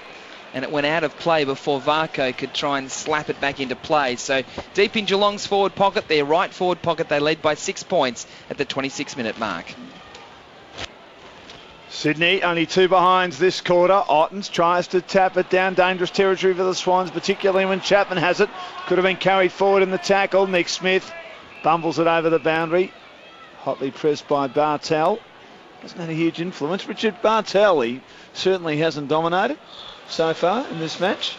Bartel, he's only had 8 possessions so far. Normally averages 25 this season. Even though it's early days, of course. Steve Johnson for the ruck contest. Handballs to Varco. Had the kick smothered. He did well to tap it out to the aforementioned Bartel. He can't get boot to ball, but Chapman, hard as a rock, hard as nails, put the body on the line, and Swans players clumsily trampled all over him. He'll take the free kick. Slightly left half forward. Continues to sheet over the ground this rain. Haven't seen anything like it. Unbelievable. Chapman putting the body on the line. That's why he got the free kick. And he can give Geelong a very handy 2-goal lead, worth about 4 or 5 in these conditions. Paul Chapman squeezes it home. The 2009 Norm Smith medalist. And Geelong 6-5-41 on Grandstand AFL and ABC Local Radio and News Radio Sydney 4-5-29 at the 28-minute mark of the second term. Does that make it 7 goals out of 10, Richard? 7 out of 10 from free kicks. I mean, that one was there. The arm came in over the shoulder. There was slight contact there. They've just really dominated this quarter, Geelong. They've just had the footy in their half of the ground for the majority of it, and they've been able to hit the scoreboard. Wojcinski's goal was important, and these goals are only from 30 metres out. Set shots, not much of an angle, but here's Enright and Chapman, they've kicked the goals in this quarter from set shots, have been really critical there. You could almost understand if they missed. They've been steely and kicked the goals. And the Cats go forward again, off the ground by Steve Johnson, inside 50. Terrific pickup there from Wojcinski. Is it a long kick inside 50? Has gone through for a minor score. It was incredible play. In fact, I think it was Menzel. He's got a behind. It's very hard to see on that far side with the rain. But what a pickup. It was a great pickup. Loves a goal. That was his first thought, wasn't it? Where are the big sticks? It's the Cats by 13 points at the 29-minute mark of the second quarter. Sydney have just been under siege, haven't they? The ball's been at Geelong's end at the Ramwick end most of the quarter. Matner received in the back pocket, kicks towards the half-back flank, spills off hands to Jude Bolton, a hand pass to Bevan, will bang it long on the members' wing towards half-forward, caught out O'Keefe. Mackey's had his measure so far, slips to the back and Mackey tucks it over the boundary with O'Keefe in pursuit. It'll be a boundary throw-in at half-forward. More slightly half-forward. quarter time in Adelaide, it's 0-3 to Adelaide and 0-3 Port and 4-6-30 to Adelaide. Closed by 27 points thanks to Richard Keegan. Kennedy hurries a boot to ball towards half forward, but Enright's in the way. His boot to ball finds Mooney, who kicks off the side of the boot and looking for penetration. Not a great option by Cam Mooney. It'll be booted back into play by Ted Richards. That's the odd brain fade, doesn't he? No doubt. It's Ted Richards will kick back towards the wing. Goods there. Also Jesse White off hands, front of the pack. Selwood. His kick is also out on the full. So a free kick to the Swans right in front of us. Just defensive side of the wing for the Swans. Jesse White comes off. Just gone into 30-minute territory now in this second term. Long kick down the line from Johnson towards Goods. Again off hands and over for a boundary throw-in. This is, I guess, Aussie's the first test of really wet, tough conditions with only having 3 on the bench. Just how tired these players are going to be, extra than normal, because we haven't really seen these conditions so far this year. Oh, it'll be enormous in the last quarter because, as you said, they're fatigued now. It's only the second quarter. Yeah, Johnson tried to tap it to Mooney. He did so successfully, but then Mooney tried to knock it on to Shaw, but as you can hear in the background, the siren has sounded for half-time here at the SCG on this Saturday night, and it is the Geelong Footy Club, the Geelong Cats, 6-6-42, leading Sydney by 13 points, 4-5-29. That quarter going 30 minutes and 47 seconds. The goal kickers for Geelong, 2 to Chapman and singles to Menzel, Johnson, Wojcinski and Enright. And for Sydney, no goals in that term. They kicked 4 in the first, but none in the second. Goal kickers, 2 to Bevan and singles to Goods and to Mumford. So that's why I haven't been able to talk for about the last 90 seconds, Dan. Oh, you had the beef curry too, Oz. We've actually done okay tonight. Yes, SCG. Yeah, beef curry was okay. Had a couple of serves of that. Now I'm on to the party pies. Just missing a soft drink. And really, really like a soft drink at the moment. A little bit of sugar. I've had about 3 bottles of Mount Franklin and it's enough. It just lacks a bit of, thirst quenching for mine. But anyway. Sugar for mine. So we're almost ready to start here. 6-6 to 4-5. Geelong by 13 points. Sydney with work to do. Joel Corey starting on the bench for the Swans. Cameron Mooney. Andrew Mackey. Still no sign of them using the sub. Darren Milburn. The Swans have Lewis Jetta on the bench. They also have Jared McVeigh, the skipper. And Gary Rowan, the super subs there as well. Here's Adam White to start the second half. Some work to do for the Swans. And it's Bartel getting the first possession of the second half. Hand pass straight into congestion, as it has been for most of the first half. And there's a free kick going Sydney's way. O'Keefe didn't even know it was his. High tackle. Gets on with it quickly. High kick inside 50. Reed gets to the pack. Can't quite take the mark. Got hands to it. Jude Bolton lays a big tackle. Goes in, tries to get the footy. Doing well was Goods. Gets the hand pass out. Jack high kick into the pocket. Sydney mark. It's been taken by Bird in the left forward pocket about 30 metres out from goal. It was just a high kick to try and get it out of that congested area. And really, it was more luck than design that it fell into the arms of Craig Bird. 30 metres out, maybe 35, in the pocket. It won't be a goal. It's across the face. Scarlett with a big spoil. Bartel at the drop. Gets a kick out of congestion. It's coming back though. Goods collects. Hand passes to O'Keefe. And O'Keefe kicks the first goal of the second half. So 2 of Sydney's stars linking up there. Goods and then O'Keefe, who finishes the job. And it's Sydney 5-5-35, their first goal since the first term, down by 7 points. Geelong 6-6-42 after 1.5 minutes of the third term. There was only a little involvement from Goods, but that's what his side needs, for him to be creative and setting up goals. And as we said, Ryan O'Keefe had only had 5 possessions till half time, and that's an important involvement in the game for him. He's got to continue to work hard through the middle of the ground, but also push forward and score for his side. They're desperate for goals right now, and that was a beauty. First goal since the 22-minute mark of the first quarter for the Swans. Been a long drought for them. Ironic considering it's been raining all night here. 7-point lead for the Cats. Otten stands his ground and slaps it down. Swans going backwards. Good tackling by the Cats. And there's going to be a free kick. Kennedy, he was taken backwards in a standing tackle. Had no chance, I would have thought, to get rid of it. Ling gets the free kick. Front edge centre square. Kicks inside 50. Podsiadly arrives. Can't clunk it. Richards is there. Hurried boot to ball. Squeezes towards the boundary. It's out of bounds at halfback. So Geelong back into attack at the Paddington end. No goals kicked down that end in the second quarter. Sydney just 2 behinds for the second term. Otten's the tap. Rowed by Nick Smith. Kicker slammed down. Bodies around this contest. 45 out from Geelong's goal. There'll be a ball up.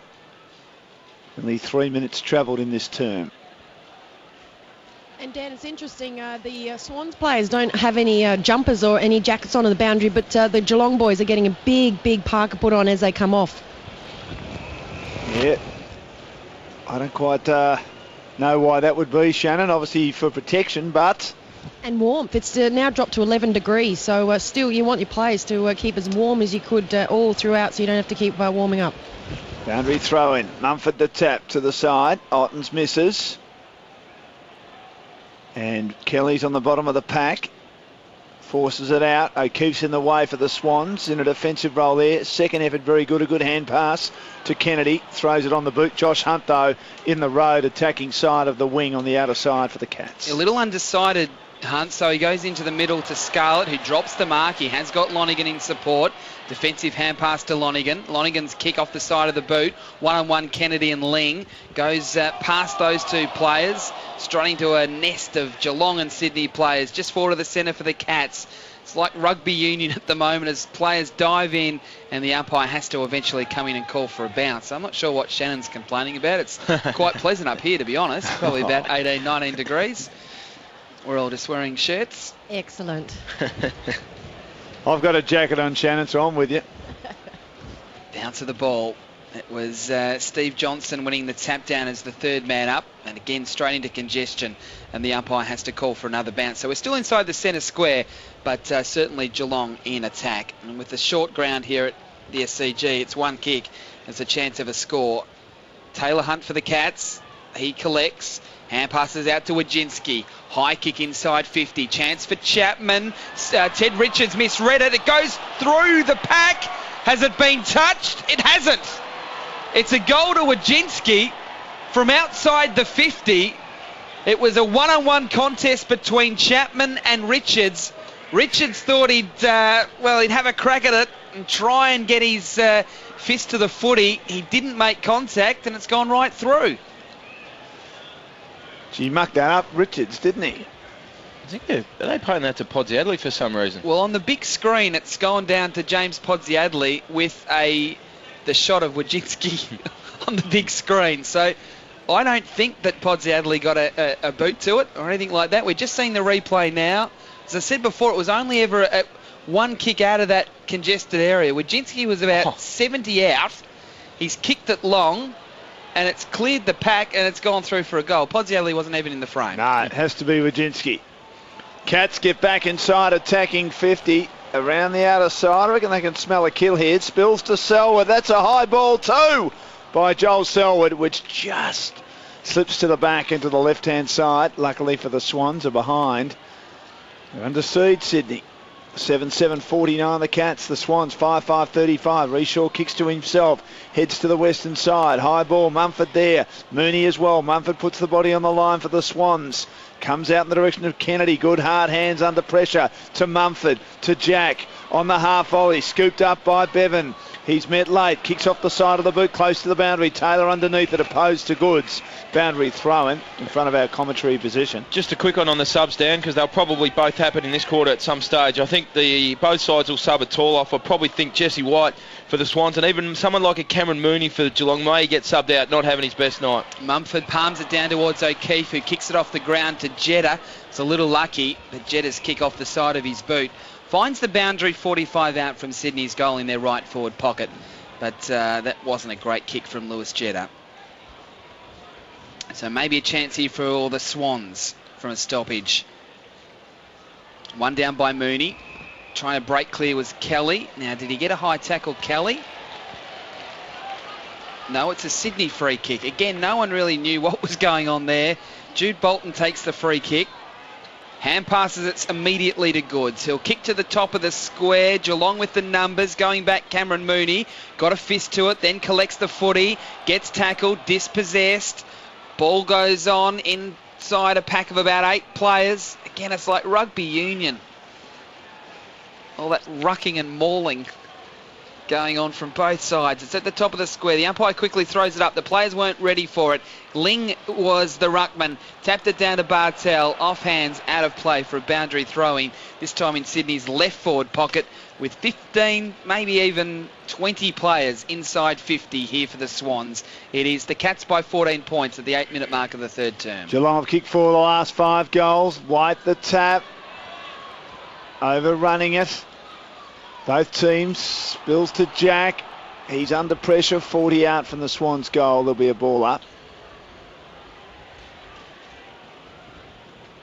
I don't think Gary Rowan's going to be far away, Dan. He's doing some more warm-up strides, stretches on the boundary line as we speak. White got a little hand on that for the Swans. Did he get one in the eye a bit like Mumford? I think he did. It's taken by Kennedy from the stoppage. And I think it was touched off the boot, was it? It was a left foot snap by Kennedy. Yeah, White's still inspecting his eye there. Mumford, remember, got a whack to the eye in the second quarter, and White the same in that congestion. But Kennedy just misses, hitting the post. 5-6-36, Geelong 7-7-49. Josh Hunt kicks it back into play. Comes the broadcast side, wanting Harry Taylor to the back of the pack. Was it touched? It wasn't. So it's a Sydney free kick to be taken between wing and half forward. It was a long kick from Josh Hunt. The bouncing footy went out of play with nobody touching it. So Jared McVeigh with the free kick. He'll kick it back inside 50. Goods caught out of the contest there. Off hands Ling. Hand passes to Selwood. He's tackled. Going in Corey, dispossessed. McGlynn through traffic. Hand passes to Jude Bolton. Couldn't control the footy. Hanbury dives in. Tries to shovel out a hand pass. Stolen by Varco. He hand passes to a stationary Corey. Kicks to the wing. Podsiadly one-on-one with Richards. No free kick as players grapple each other. At the back it's Reece Shaw. Shovels it out towards Jared McVeigh. And it'll be a free kick to Shaw for high contact. So he'll take the ball for Sydney, defensive side of the wing. 9.5 minutes gone, third term, and it is the Cats by 13 points.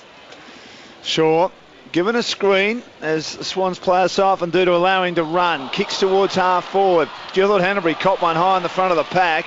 Comes out to McGlynn as the kick went into bodies.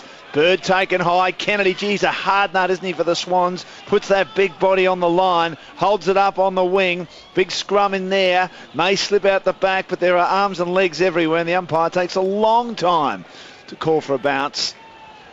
Or a ball up, really. We haven't had a bounce all night because of the conditions. Still raining here at the SCG. Geelong by 13 points. Kennedy again, he loves these conditions. Out of the stoppage, kicks to half forward. Mark was dropped by Reid of the Swans. Hurry boot to ball, Lonigan of the Cats. Selwood farms it out to Ling. Slips over bodies. Christensen goes in for the Cats. White puts his big frame on the line as well. It's at half forward. Oh, Jude Bolton, I reckon he got one high from Bartel. Umpire lets it go and he balls it up. 60 from the Swans goal at the Randwick end. And the rain is probably as heavy as it's been for quite some time. I didn't think it'd be possible. Good to see you still there, Shan. Thrown up. Kieran Jack tries to break clear. Kick partially smothered. McVeigh, 50 out. Quick kick to the top of the goal square. It won't be a goal. And in fact, it's Scarlett who rushes it through for a minus score with that spoiling the marking contest. So, 2 goals the difference. Geelong 49. The Swans 37, 11 gone, third term. On Easter Tuesday, Matthew Scarlett will join the long list of players to play 250. Kicks towards the half-back flank. Mark dropped by Jude Bolton of the Swans. Would have taken that in dry conditions. And there's going to be a free kick. Goods. No, they've played on. He certainly got one high as he went to ground. Sydney kick it inside 50, off hands to Chapman. He's taken by McGlynn from behind, good tackling. And then a Geelong player caught one high. It was a crude tackle. Andrew Mackie, he'll take the free kick at centre half back. McGlynn got Chapman, who just got rid of it. Dan, Goods did get the free kick, but the advantage was made. He was bearing down then. Mackie kicks towards the outer side of the ground. Mooney in front, knocks to ground. Arriving, Hanbury, but taken by Taylor Hunt. Left footer for the Cats into the middle of the ground. Fingertipper by Ottens. He's paid the mark for the Cats, who are about to go forward to the Paddington end. He shaped a play on, but he decided to go back and kick over the man on the mark. Long kick inside 50. Steve Johnson splits the pack, and there's a free kick. It's a Sydney ball. As players crashed in all sorts of different directions. The Swans muck it up with a hand pass deep in defence. Grundy's got some time though. He'll kick it out wide as they transfer play, and it's Hanbury taking the mark. In the right back pocket, down the line to McGlynn, who marks on his chest. He looks up. Not a lot to go to. There's not that big imposing target Aussie across half forward for the Swans at the moment. Has to go short to Mumford. Spoil came from Lonigan, and he finds the line with that spoil. And we'll have a boundary throw in centre wing on the broadcast side. Lots of changes being made by the Cats down on the interchange gates. So they make 3 in succession. Mumford and Ottens in the ruck. Ottens wins the tap down to the front. Kennedy, who's been one of Sydney's best, dispossessed though as Varco runs after the bouncing footy along with Goods, and we'll have another throw in. This time the Cats just a fraction in attack at left half forward, about 80 metres around from their goal. You never know when a player is going to improve or if he's going to improve, but I dare say Hawthorn would love to still have Josh Kennedy in their lineup as Mumford taps to the back. Chance for Christensen, socket forward by Kelly inside 50. Bearing down is Richards on Podsiadly, and he pinched it from him. As Podsiadly had it, he tackled him and he won the ball. Kicks towards the half-back flank with a tumbling ball. McGlynn and Mackie in a collision course out of bounds in front of the beautiful old members here at the SCG. And McGlynn just then looking at the bench because he's been told to be pushed back out into their forward 50, but his player went off and he's just saying, I had to come back. 49 to 37. Geelong by 2 goals. And from the stoppage, Varco a hand pass to Lonigan. Feigns a hand pass, then kicks inside 50. Mark dropped by Mattner under duress from Chapman. Slips to Chapman, 40 out from Geelong's goal. Mooney overruns it again. Kelly's there. Throws it on the boot. Quick kick inside 50. Podsiadly nearly marked it. Steve Johnson's there. Sidestepping cleverly. And then got the kick wonderfully run down by Richards. That was hard stuff. Hanbury gets it out to Jeddah. Jeddah has a fist of the fumbles, or so many players have tonight in the wet conditions. On the outer side, he kicks towards the wing. Taylor makes a good contest. Goods at ground level, it follows him. Got the hand pass to Hanbury, got bowled over, but got boot to ball. And the mark taken by young Reid for the Swans into an open forward line. And McGlynn all alone inside 50, but the target was missed and it's gone out of bounds on the full. As Shannon said before, McGlynn was told to go deep forward. He did do that. No Geelong player went with him, but Sam Reid couldn't find McGlynn, who was maybe 30 metres all alone. A real missed opportunity there for the Swans. As a result, the clearing kick from the Cats up towards half-back, off Otten's chest. In goes Kelly. He can't control the footy. Bevan can. Hand pass to Goods. He can't control the greasy ball. Diving on it, Corey. Then Taylor. They have to knock it out, the Cats. They do. Chance for Kennedy. He's dispossessed. Charging in there was Mumford. No free kick, or is there a free kick? A belated one. And Mumford will take it about 45 metres out from goal, directly in front. And a chance to cut the margin back to just 6 points. It really should have been paid immediately by the umpire. He waited a few seconds before giving it, and as a result of that, that just caused a bit of confusion because the Geelong players weren't sure why the whistle was blown. And Milburn on, guys, the super sub, or not the super sub, we're just calling him the sub, for Geelong is on, and Josh Hunt is now with the red vest and won't be taking any further part in this game. Okay, so Josh Hunt out of the game. Darren Milburn has been activated, but all eyes on Mumford. The former Cat, 45 out, kicks it, goal, and he's kicked his second, and the Swans are back within 6 points. A big moment in the game there for Mumford, and he has saluted with his second goal. It's anyone's ball game here at the 16-minute mark of the third term. Sydney 6-7-43, trailing Geelong 7-7-49.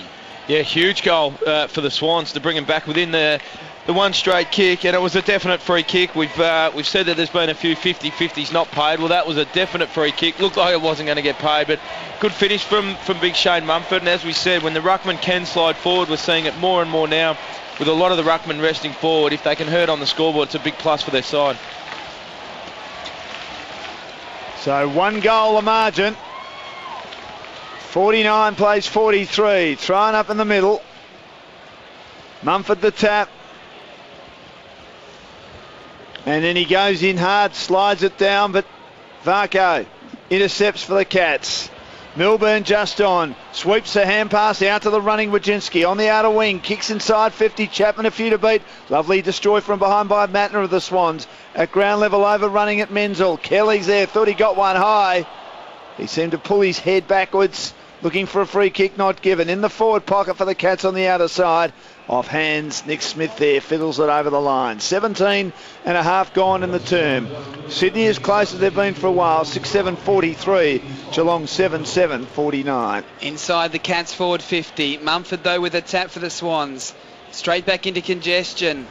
Kelly gets a quick snap to the top of the goal square, but it's all Sydney setting up well, and Grundy clears for the Swans. Out towards Hanbury, tries to paddle it out in front of himself, finds the boundary, and a hot pursuit from Corey Enright, and we will have a boundary throw in between wing and half back for the Swans. On the broadcast side here, throw in again. Mumford wins it down to Goods, draws a play, then hand passes to Kennedy. Good play, kick up towards Hanbury, but reading it really well for the Cats was Harry Taylor, who took a good mark. Kicks it back towards half forward. Chance for Bartel. Spoil came from Craig Bird. In there, in the chop there for the Swans was Ted Richards, tackled off the footy. Quick kick inside 50, bouncing ball. Christensen there for the Cats, paddles it further forward. Kennedy though picked up the ball for the Swans, got the hand pass to Bird, but Bird has kicked it out of bounds on the full as he was tackled by Steve Johnson. So a free kick to Joel Corey. Corey kicks in towards the pocket, and he's kicked out of bounds on the full as well, looking for Bartel. Kick had to be precise. It was a fraction off. Too close to the line. Half-time, Adelaide by 11 points. Thanks, Richard. Port fighting back after a terrible start. They were down by 27 at quarter time. Grundy, high ball to the half-back flank. Taylor's up. Off hands Milburn. Shakes a tackle. The super sub on the left. Kicks to half forward. And Richards, though, good solid defensive mark. Cuts off Supply in the back pocket for the Swans. Switches to the outer back pocket, running with the flight. Mark taken by Grundy, playing his 50th game in a row. Kicks to Reece Shaw at half back. On the outer side for the Swans. On the left, that's not a great kick. His disposal does let him down. That's the third out of bounds in about the last 60 seconds. It's Geelong by a goal. Short kick back into Christensen, who takes the mark just forward of the wing. Out on the Bill O'Reilly stand side of the SCG. The kick is long into the pocket. Chance for Podsiadly through his hands. I thought he might have marked that one, Aussie Jones, because he's been one that's been able to control the greasy ball fairly well. Yeah, he has, in the air and on the ground. Why do we mention that? He's had some really good hands tonight, Podsiadly, and it's tough. A lot of the players fumbling in these very greasy conditions. Boundary throwing, there's a ruck infringement. It's a Sydney free kick to Jesse White. Hand passes it to Goods. Out wide towards McVeigh, but again, not a very good kick from Goods. A tired kick, out of play. It bounced out before McVeigh could mark the footy. So there'll be a boundary throwing 70 metres out from Geelong's goal, right half forward. We've played 20 minutes. In the third term, it's the Cats by 6 points. Bartel, the big fist, he was the third man up, collected by Alex Johnson though. Takes a long time to get rid of it in the back pocket for the Swans. Handballs to Reece Shaw. Runs dangerously across the goal face. Picked up by Varco. Right foot snap by Varco. Has kicked the goal. Bad mistake, Reece Shaw. Another turnover, they kill you. Especially in these conditions, the margin out to 2 goals. Geelong 8-7-55, Sydney 6-7-43 on Grandstand AFL at the 22-minute mark. Yeah, very costly, Dan, and you actually said that Reece Shaw's disposal can let him down at times about 30 seconds before this one. He runs and creates really, really well for Sydney, and he gives them plenty of drive, but it's just the odd one. We've mentioned it a couple of times, a really costly turnover in your defensive 50 on a night like tonight, especially with a great finish there from Varco, a snap from 45 in tough, heavy conditions. It's a huge goal for the Cats because the Swans were fighting and well and truly back in the game. Great control with a wet ball. Yeah. Goods gets the clearance though for the Swans. He needs to lift. The kick inside 50. Backing back, Mackie dropped the mark but has support with Ling at ground level. Hand passes to Scarlett. Out wide towards the Bill O'Reilly stand wing. In front is Matt Nari. Tries to get it to the boundary and he can. But it looked like the Cats were going to break clear. The substitution has been activated by the Swans, Shannon? Yes, Gary Rowan has just come on.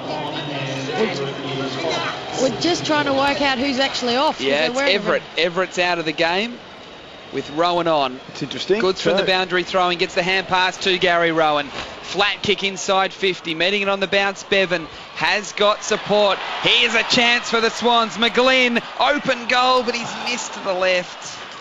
A real let off there. He knows it too. Frustrated with himself for missing that one from 40 metres out on the run. So it's the Swans down by 11 points. Nearly 23 gone in the third term. Scarlett stabs in short. Chapman lunges forward. He marks in the back pocket. And he delivers to the outer side. Otten's marking.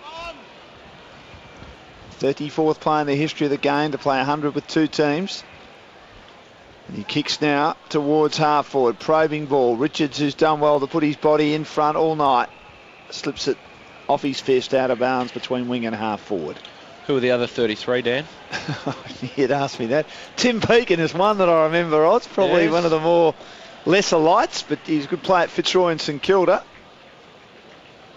I'll come up with it, if you like, at the end of the night.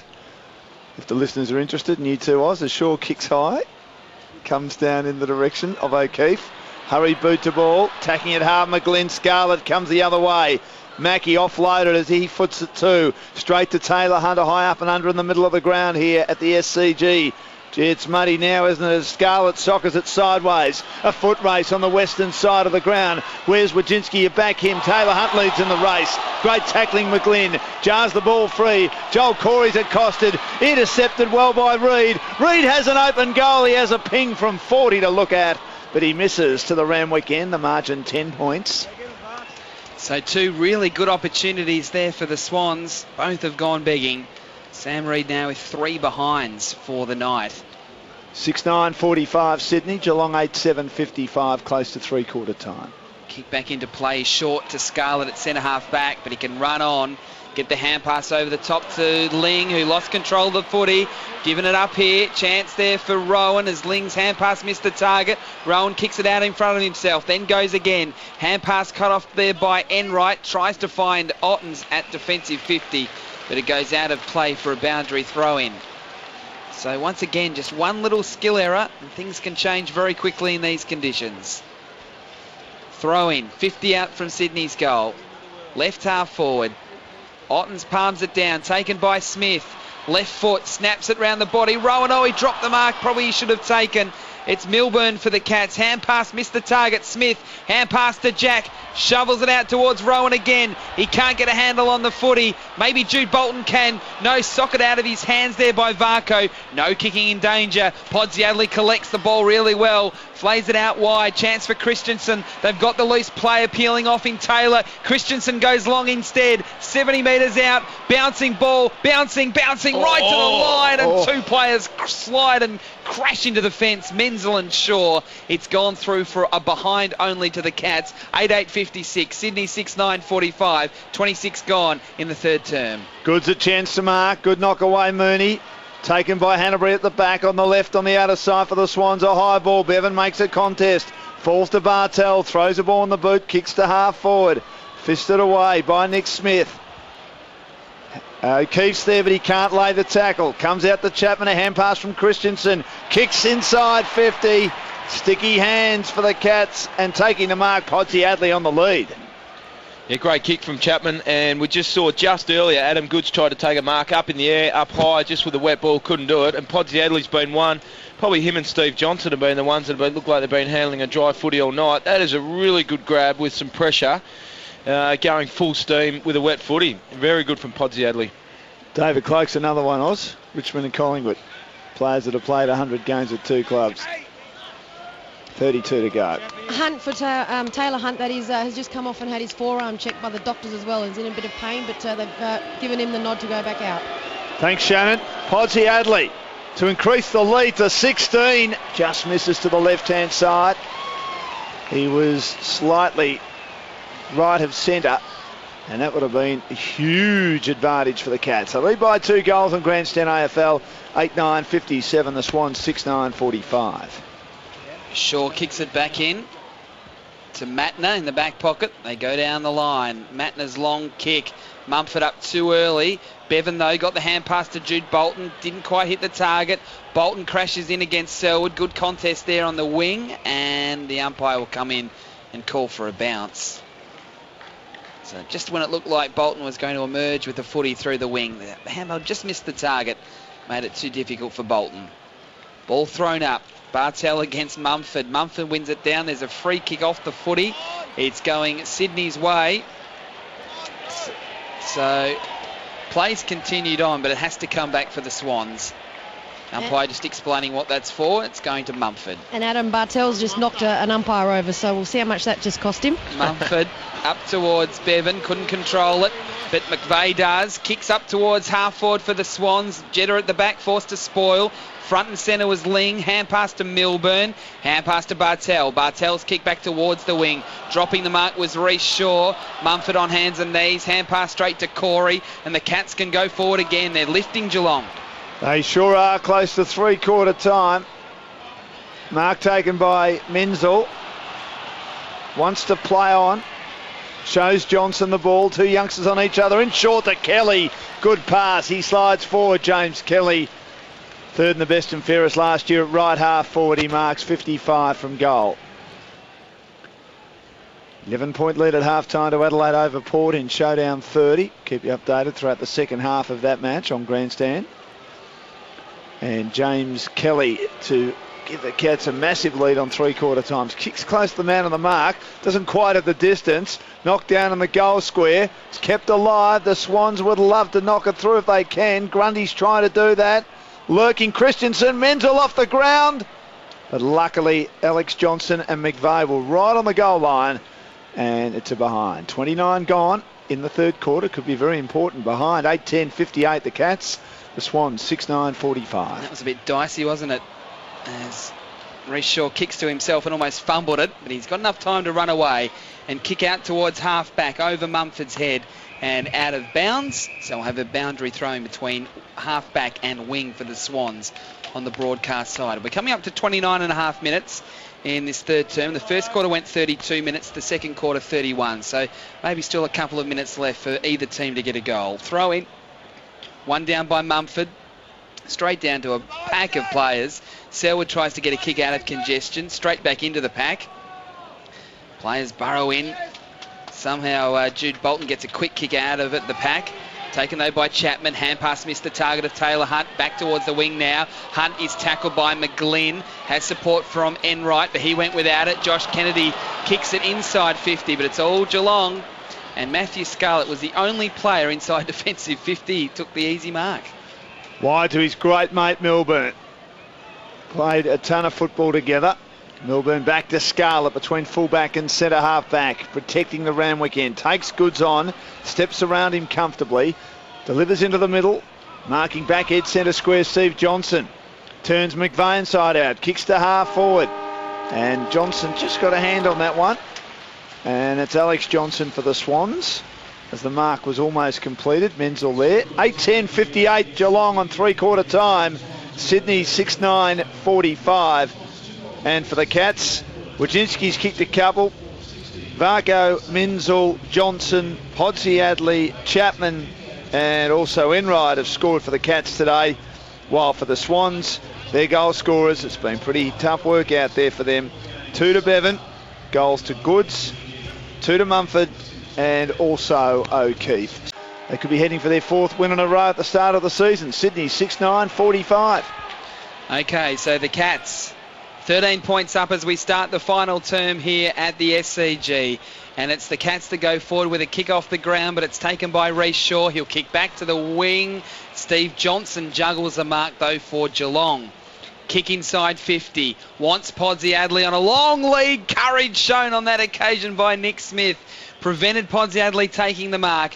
Those Selwood with the crumbs. Hand pass to Podsiadly. Off the ground, back inside 50. Good spoiled bird. Still a chance for the Cats. Christensen got the hand pass to Podsiadly. Ling knocked off the footy. Now it's a Sydney ball. And Mumford clears back towards the wing. But it's coming back again. Darren Milburn taking the mark for the Cats. Well, we pay the big bucks, Oz. Exactly what we thought Milburn might do. You said he's capable of doing, and that is stand back behind the play, read it, and take a face-saving mark, which he does.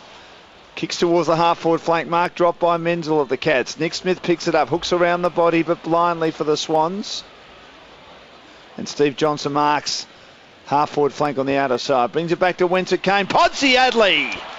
He has marked the wet ball well tonight, Aussie. He takes a very good mark, tucked in the forward pocket on that outer side at the Randwick end. Yeah, probably the start of each quarter being new footy, so it would be okay early on. And as Shannon said, the rain is certainly stopped and at its lightest. Even the last few minutes, it's been at its best for the night. So the footy in the last might be okay. Obviously, the ground's still going to be heavy and wet, but we might just open up a little bit. We might get a few goals in the last if the weather stays like this. So Podsiadly goes for the banana, and he misses narrowly the whole way behind. 8:11:59 Geelong, Sydney 6:9:45 on Grandstand AFL. We played a couple of minutes in the final quarter. It's still Adelaide by 3 points. Early stages, third quarter at Football Park. He's actually being one of Geelong's best players, Podsiadly, Aussie, but he hasn't been able to kick a goal. Yep. Kick back into play by the Swans up to half back, but it's all Geelong, and Enright takes the mark. So this is the problem for Sydney in the second quarter, getting it out of defence. Kick inside 50, off hands. McVeigh for the Swans, has to be quick. Gets a kick up towards Rowan, too much carry on it. Enright marks again, back inside 50, and Chapman marks. You just get the feeling that the Swans are going to be penalised here soon for this. Just not being able to get it out of defence, turning the ball over far too many times, coming out of defensive 50, and you wouldn't want the ball in the hands of any other player if you're a Geelong fan than this man, Paul Chapman. Yeah, too many turnovers for the Swans, and they've been basic ones too. You're going to get the odd one through enormous pressure, but some of the Swans' turnovers have been free of pressure. Paul Chapman from just inside the 50. Oh, he shanked it out to the left. It won't be a score. Mumford up, couldn't take the mark. Still a chance for the Cats. Deep in their attacking zone in the forward pocket. Off hands, it's gone over for a boundary throw-in. About 15 metres around from Geelong's goal, but Dan's still in a very dangerous spot. Sure is. I was going to say he's one of the smartest players going around, Chapman, despite the kick. I still think he is. Richards sockets it away from congestion. Varco slams it down to Ottens. Back to Varco. Left foot snap by Varco. He misses. He was under pressure, hemmed in on that opposite side, and didn't miss by a great deal. It's 15 points. 8-12, 60 to 6-9, 45 in the final term. 3 minutes gone. Again, Matner can kick to himself and come down the left back pocket. Up towards half-back off hands. To the back of the pack, it'll be Geelong footy to Wajinski. Tackle applied, though, by Rowan. Kennedy shovels out a hand pass back to Rowan. Good play. Rowan goes with the outside of his boot, trying to keep it in play, and he does. So he gains 40 metres for the Swans. The throw-in now just 70 metres around from Sydney's goal in their left half-forward flank zone. He's got the potential, Rowan, hasn't he? Just the look of him, Oz, of just taking a match apart eventually. And I would be thinking John Long might be hoping for that right now, Dan. He's the fresh legs, he's the pace, he's the sub. He's got to get into the game. From the throw-in, Taylor grabs it. He's tackled by Jack. Charging again, Kennedy. He can't control the footy. Bartel for the Cats. Kennedy again. Hand pass to Richards. Front corner of the square. Kick deep inside 50. Off hands. McGlynn can't mark. One-on-one with Taylor Hunt. And it goes through for a minor score. So Geelong 8-12-60. The Swans 6-10-46. We've played 4.5 minutes in the final term. Milburn straight down the middle. That's an excellent kick to Harry Taylor. Mr. Reliable kicks Geelong towards the half-forward flank outer side. Podsiadly again does well to vacuum it up. Under a little bit of pressure. Wants to get on the left. Grundy tried to smother it. Forced a poor kick. It's mopped up by McVeigh. He's well tackled by Bartel. Nick Smith grabs the footy. Back to McVeigh, missed the target. Young Alex Johnson close to the boundary. Quick give to McVeigh. His kick goes nowhere. Missed by Steve Johnson. Bounces over the head of Reid of the Swans. Mooney mops up. Quick give to Ling, all happening on the outer side. Chapman had it fisted away. And at ground level, I think Christensen may have nearly got one high. He's tackled the ground. There'll be a bounce. 40 out from Geelong's goal. All the attacking continuing at their end of the ground at the Randwick end. They lead by 14 points. So the throw up, as Dan said, inside 50 for the Cats, but it's Bird who emerges with the footy for the Swans. Up towards the wing. O'Keefe up in the pack. Couldn't take it. Sam Reid at the bottom of the pack for the Swans applies a big tackle. Ball shovels out towards the boundary and over before either Lonigan or O'Keefe could gain control of the ball. Dead set centre wing. Bill O'Reilly stands side of the SCG. Port Adelaide in front at Footy Park. Whitey, you're a genius. 54 plays 51. Mumford wins the tap down. Kennedy, kick smothered, goes again off the ground, smothered again, third attempt, shovels out a hand pass towards Goods, one-on-one with Selwood, it goes out of play. Goods claiming he wanted a free kick for being held. So another throw in. Sydney edging into attack, still out on the Bill O'Reilly stand side of the G. Throw in. If it was a line out, it'd be put back and done again. It was favoured Geelong clearly.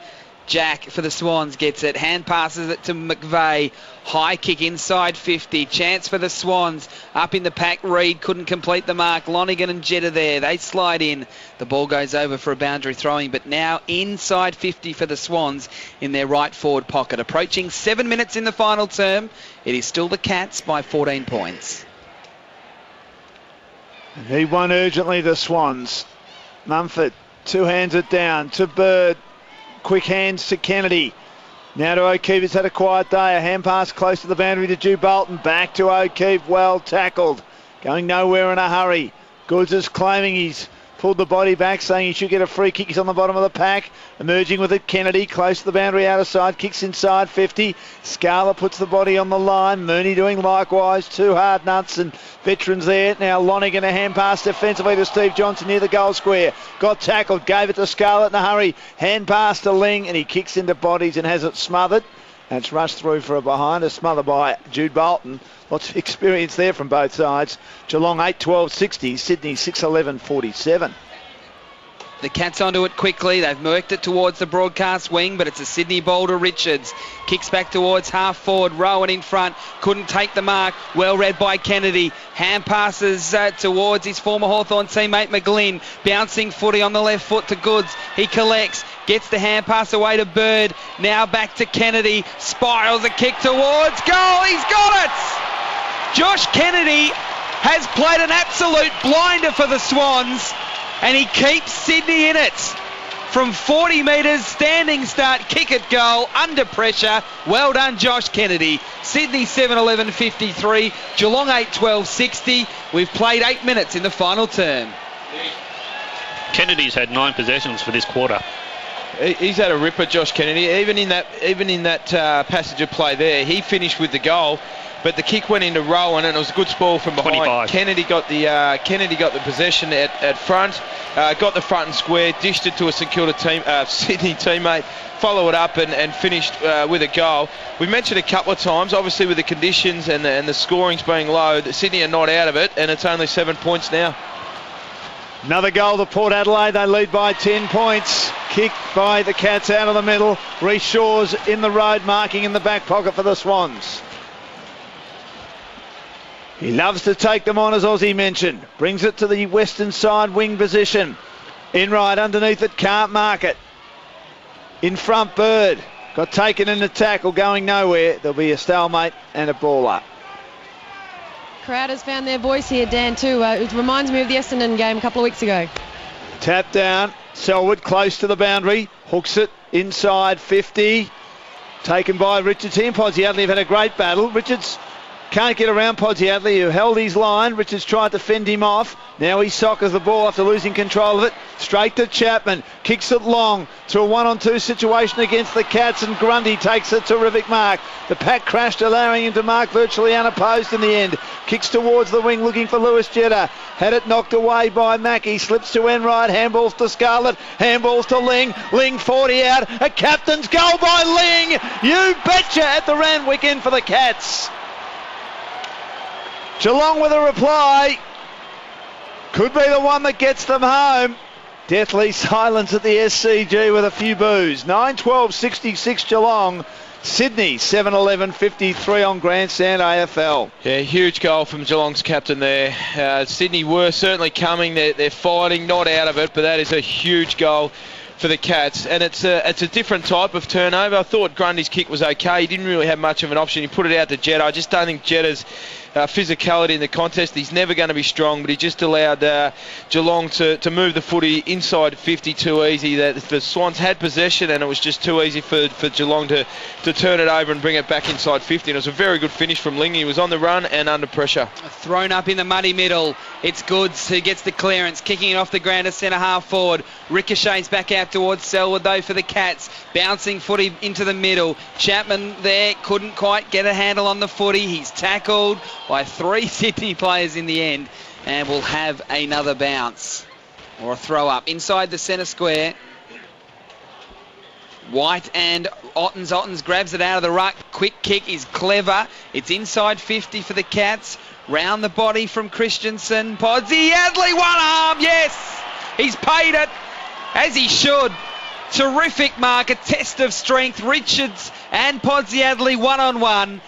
And Podsy Adley has marked it with the one arm. A terrific mark against Richards. And this kick for Podsy Adley will make it really difficult for the Swans if he can get the major. Podsy Adley hasn't kicked one so far tonight. In he comes, stabs at it, and he hits the post. That could have been the ball game, but Podsy Adley probably stabbed at it a little bit, and it smashed into the left goal post. The margin back to 14 points. Geelong 67, Sydney 53, 12 minutes gone, final term. He's been predictable all night, kicking to himself, Rhys Shaw, and then got bowled over after he kicked it. He gets a screen about 20 metres out when he plays on from a teammate. Might be Richards, might be Grundy. I think Alex Johnson's done it a couple of times. Free kick down the ground to White, who's had a quiet one. Kicks high to half forward. Goods out of the contest, but only for a moment. He does well to soccer it away, but only as far as Mackie. Collects it half back for Geelong. Brings it to the wing. Menzel's there. Mumford off the bench, comes from behind, smashes it away. Straight to Bartel low for the Cats. Kicks high towards half forward. Drew Bolton's camped underneath. Can't mark it.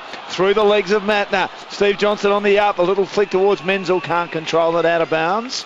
The front of the members, boundary throw in, slightly attacking side of the wing for the Cats, who lead by 14 points on Grandstand AFL. 67 plays 53. And Cat, not good news for the Cats. They've only got 2 subs now on the bench. Kelly is off and he's got an ice pack on the top right groin.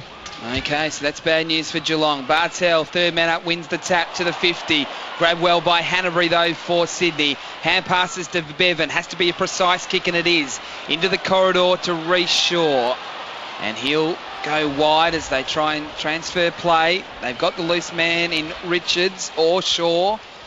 And Smith kicks it to Shaw, who takes off and runs his full measure down the line. Kicks towards the Bill O'Reilly stand wing. Off hands. Ball to Geelong to Mackie. Hand pass intercepted. No, still a Cats chance here to Wojcinski. Dashing away. 70 out. Long kick. Bouncing footy. It's a chance. It's a real chance. It's a goal. Wojcinski's got 3. A bomb from 60 from Bomber. And now it might be a Geelong win. Sydney 7-11-53 now, 20 points down on the Cats. 10-13-73 at the 14-minute mark of the final term. I reckon that's been one of the really big differences tonight. Rhys Shaw's run, he's been trying to create, trying to give his side drive, and there's just been a couple of poor disposals where Wojcinski's been the one for Geelong that's broken the game open. Ran, taken the footy on, put it under his arm, but he's finished with 3 goals. A couple of them, that one from 60, 65, another one from 70. He's just understood the conditions. Kick it straight, kick it towards the goals. If a player, your teammate doesn't mark it, it's every chance to go through. Need one urgently. The Swans, a real glue pot now in the middle. Socked by Bartel. Varco shoves Jack out of the contest, but Goods is there in a neutral ball to knock it to Jack. Kicks Sydney towards half forward. Missed by Milburn. Supported by Lonigan. Hand pass too slick for Hunt. Nearly intercepted by McGlynn. Can't quite control it. 30 out from the Swans goal at the Paddington end. Now it's taken by Milburn. The sub for the Cats. He's harassed late. Hurried left foot kick. Christensen will get it to the boundary. Clever play by Alan Christensen. It'll be a boundary throw in front of the Geelong dugout. Rain has stopped. 25,300 here tonight. 15 minutes gone. Last quarter. They need one urgently. 20 points the lead for the Cats. Mumford a tap. Taken by Corey at ground level. Intercepted by Goods. Can't get a clean possession. Christensen hard at it. Close to the line. Steve Johnson. He went out. Ball stayed in. He slips a couple of tackles. Clever play. Mark taken by Chapman. He rode the pressure expertly. Steve Johnson pops a kick to Ling Chapman, but not a good one over the head of the skipper, who gives him a dirty look. It's out of bounds on the full Sydney free kick at half back. Sydney desperately needs a goal. The kick up towards the wing. Good slipped over. O'Keefe though. Hand pass towards Jack. Kicks to half forward again. That's where the Swans break down. At half forward, and an easy defensive mark to Scarlett low down on his chest. Kicks back inside defensive 50 to Milburn. Oh, dangerous kick from Milburn. Missed the target of Enright. Chance here for McGlynn. His hand pass shoveled out towards Rowan. Kicks it inside 50. Not a great direction on that kick. It's gone past McVeigh and out of bounds for a boundary throw in deep in their right forward pocket. But again, Aussie, the system breaking down inside 50 for the Swans. Yeah, well, they can't allow Scarlett and Milburn to be alone inside their forward 50, Sydney, because with the pressure and without being able to be precise, there's going to be a lot of bombs. Scarlett and Milburn will mark it every time. Mumford wins the tap. Taken though by Christensen. He's grabbed by one arm, got a kick out of the pack. Now becomes a foot race. Chapman there, also Bevan. Chapman knocked off the footy. Nick Smith, left foot kick round the body. Maybe Jude Bolton in the pack there. Couldn't quite take the mark in the front position. Now it's at ground level. Lots of players. Bounce. 30 out from Sydney's goal. We've played 17 minutes here in the final term, and it is Sydney down by 20 points. Port leading Adelaide by 16. Enright there, been solid again. Good hand pass on the up to Scarlett. Gets a hurry boot to ball. Podsy Adley a long way up the ground. Takes it at half back. Thought about going for a hand pass inside. In the end, kicks long to the wing. A one-on-one contest. Wojcinski and Shaw. Wojcinski gets a better bounce. Then he's met by Jack. Got support out there in Corey. Got tackled high. Free kick. Which way? And I think it might be going Geelong's way or Sydney's way. No, Sydney's way. To be taken by a very tired-looking best and fairest winner for the Swans last year, Jack. A hand pass to Reshaw. On the outer side, pokes a kick to half forward, and Reid used the body to try and outmanoeuvre his opponent, but it spills to the back and an easy mark. Well read again by Milburn at half-back for the Cats. A lead by 20. He kicks high towards the wing. Coming from the side, Mumford. Can't take the mark. Spills off hands and over the boundary in front of the Bill O'Reilly stand. So, a throw-in, dead set centre wing. As Dan said, far side of the SCG. Mumford and Mooney in the ruck. Mooney wins it down. Chance for Seld, although coming in the other direction was Grundy. He couldn't control the footy, though. And now it is a neutral situation. We'll have to have a throw-up just forward of the wing for the Cats.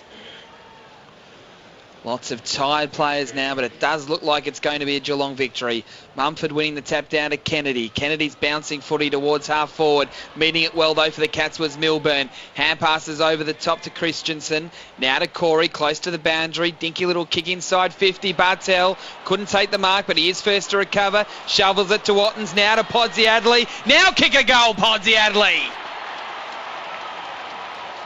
He does from the square, and it's game over. It's going to be a win to Geelong, and they're going to remain undefeated, the Cats, after a month of the home and away season. Sydney 7-11-53, Geelong 11-13-79 at the 19-minute mark of the final term. And Aussie just, again, breaking down at half forward. Milburn attacked the footy well. They attacked down the far side, and it was fairly clinical from that moment on. Yeah, Sydney have just allowed Geelong to have numbers behind the footy. Obviously, Geelong protecting their lead. But if I was Sydney, I'd make those guys accountable. Don't let Scarlett and Milburn set up the game from half back. Across the four quarters, I think it's probably just been a weight of numbers thing. Geelong have had some really good contributors, probably down to the 22, have all played some sort of role, whereas Sydney have had some passengers. Out of the middle again go the Cats. Bevan, a fumble. Christensen has shown a little bit. He's tackled front on by Matner, and there's going to be a free kick. Geelong player was dumped into the muddy turf in the middle. It'll be Joel Selwood. Another one of these wonderful in and unders for the Cats. Very courageous. Kicks wide towards half forward. and can't control it. Menzel out of bounds. 30 from Geelong's goal at the Randwick end. Sydney really struggled to go forward at the Paddington end in the second and last quarters in this match, remembering they only scored 2 behinds in the second term. Geelong setting up the win in a lot of ways. A handy 13-point buffer and driving rain at half-time. Mumford the tap, down to Christensen, held up in a Bevan tackle, goes to turf, ball up, 40 out from goal. Another goal to Port Adelaide. They lead by 21 points. Adelaide have hardly troubled the scorers in the third quarter at Footy Park. Ottens out of the ruck, a hand pass to Wojcinski, defensive give now to Selwood. Kicks into bodies, and it ricochets back to Wojcinski. Had a whale of a game tonight. Takes on Mumford, breaks his tackle, bangs it long to the teeth of goal, clears the pack, through for a behind. 11-14-80 Geelong, Sydney 7-11, 53. It'll be 9 losses in a row now for the Swans against the Cats. Matner kicks to himself and then goes long down the line again, over Corey's head, chance for Jack. He kicks it further forward to McVeigh. Now, chance for the Swans here. McVeigh, 70 metres out from goal, but he is held up.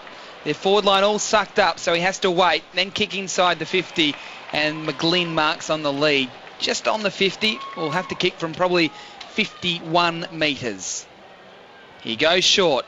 Hanbury, he takes the mark. He will kick from just on the 50. And still out on the left half forward flank, but really he's no real angle to speak of. Almost on that front left corner of the square. So Hanbury, if the Swans are any chance, this simply has to go through.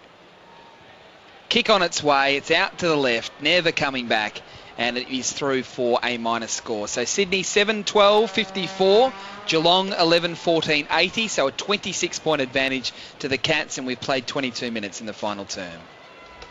So Mackie into the back pocket, hits the chest of Scarlett, feeds a hand pass to Steve Johnson. Playing further up the ground, isn't he, this year? Gee, I'd love $1 every time the ball's gone out of bounds on the full tonight. That one's off the side by Johnson. And it'll be taken by O'Keefe, who's had a pretty quiet night. Kicks well inside, 50. It's all Geelong. Another unopposed give by a defender and a mark to Mackie. And he finds Bartel at halfback. Right, in short now to Mooney in front of the members. Another one playing in a more defensive role at this stage. Down the line, Bartel again kept going. Caught one high, I thought. Couldn't mark. Christensen hard again. Rolls a little hand pass to Selwood. His misses the target of Varco. In front, Nick Smith for the Swans. There's the big body of Kennedy. Another big body, Joel Corey, gets in his path and holds it up between wing and half forward for the Cats. 11-14-80 Geelong. Sydney 7-12-54. 23 gone. Final quarter on Grandstand AFL. The Cats are going to be undefeated with the Magpies after 4 rounds. Ottens wins the tap down. He'll get it to the boundary, which is what he was all about there. So they can reset again. The Cats, as Shannon said before, an injury concern to James Kelly, who's missed this last quarter with a groin injury, it would appear. Throw in.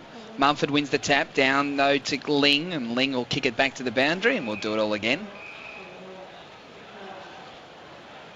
After such a good first quarter, Aussie, from Sydney, they really have been quite disappointing after quarter time. First 10 or 12 minutes, they were really well and truly on top, Sydney, and been massively outplayed since. Very shallow throw in. Ling tries to get the kick away.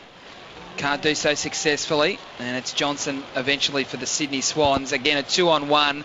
McGlynn had to beat 2 key position defenders, couldn't do so, but off hands, it's Goods. He got the hand pass from Reid, slipped over.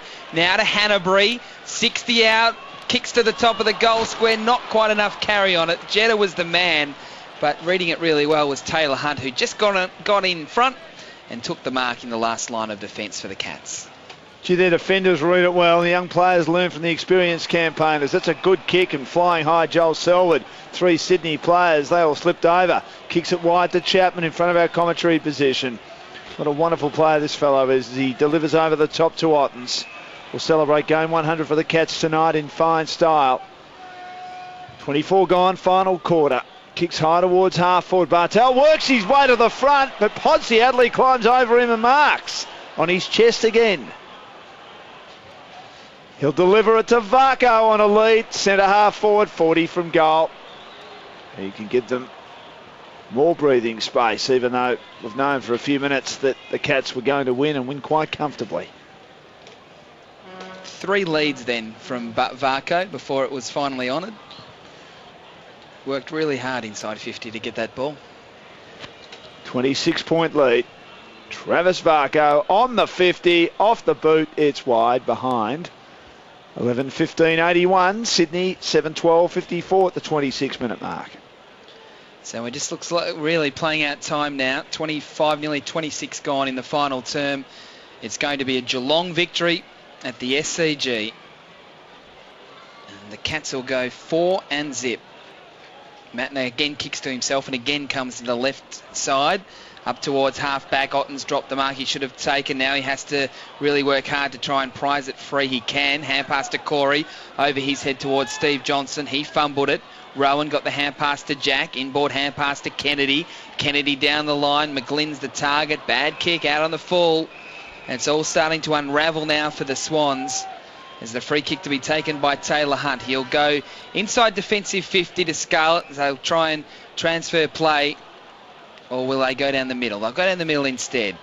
And it's Chapman who marks. Just holding up play. Chapman wide to Taylor Hunt, who'll mark it right half back. Cats have got free players everywhere. And they'll just keep kicking it around like this until Sydney find a man. Chapman will kick all the way back to full. Back to Lonigan, who juggles the mark. And he's in the last line of defence now, Lonigan. He'll have to kick to a contest. White versus Mackie. White forced to spoil. Jack off the ground. No, Mackie came in and did well. Shoveled it towards Johnson.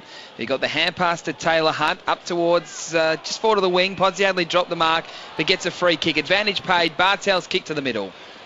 Lewis Jetta in the way, in the mud, but he can't take it cleanly. Geelong, as has been the case all night, they outnumber their opponents. Enright in there. He helps it out. He got one high. He'll take a free kick. And he's as muddy as he's probably been on a footy field for some time, since his days at Kimber on the Nullarbor in Western South Australia. Wide now to Mackie. They've got to get a man, the Swans. They just can't allow him to chip around. Everyone's got to be accountable for one man. Lonigan receives it defensively in short to Enright. He's played his role, Lonigan, and wide to Mackie. Back to Lonigan. These three are kicking it around like they're in the schoolyard, wanting one last touch of the footy before the lunchtime bell rings to put them back into class. Milburn is involved, as is his great mate Scarlett on the outer side. In short now to Chapman, who leads. Sydney's work rate down now. Forlorn for them. They trail by 27 points in the dying stages. Another veteran Ling. Some great names in this exchange. He runs forward. He marks true wing position in front of the O'Reilly stand on the outer side for the Cats. The skipper on the left. Kicks to half forward. Knocked away. There's the siren. Great win by Geelong. They remain undefeated after 4 rounds. Haven't played here since the second semi-heartbreak 2005. They've won the match 9 in a row against the Swans now. Sydney's first loss of the season. Geelong 11-15-81. Sydney 7-12-54. They've won by 27 points. Thoroughly deserved result for the Cats. Where's the theme song? Can't hear it at the moment, but anyway, it's a 27-point win for the Cats over the Swans. There it is. Better late than never.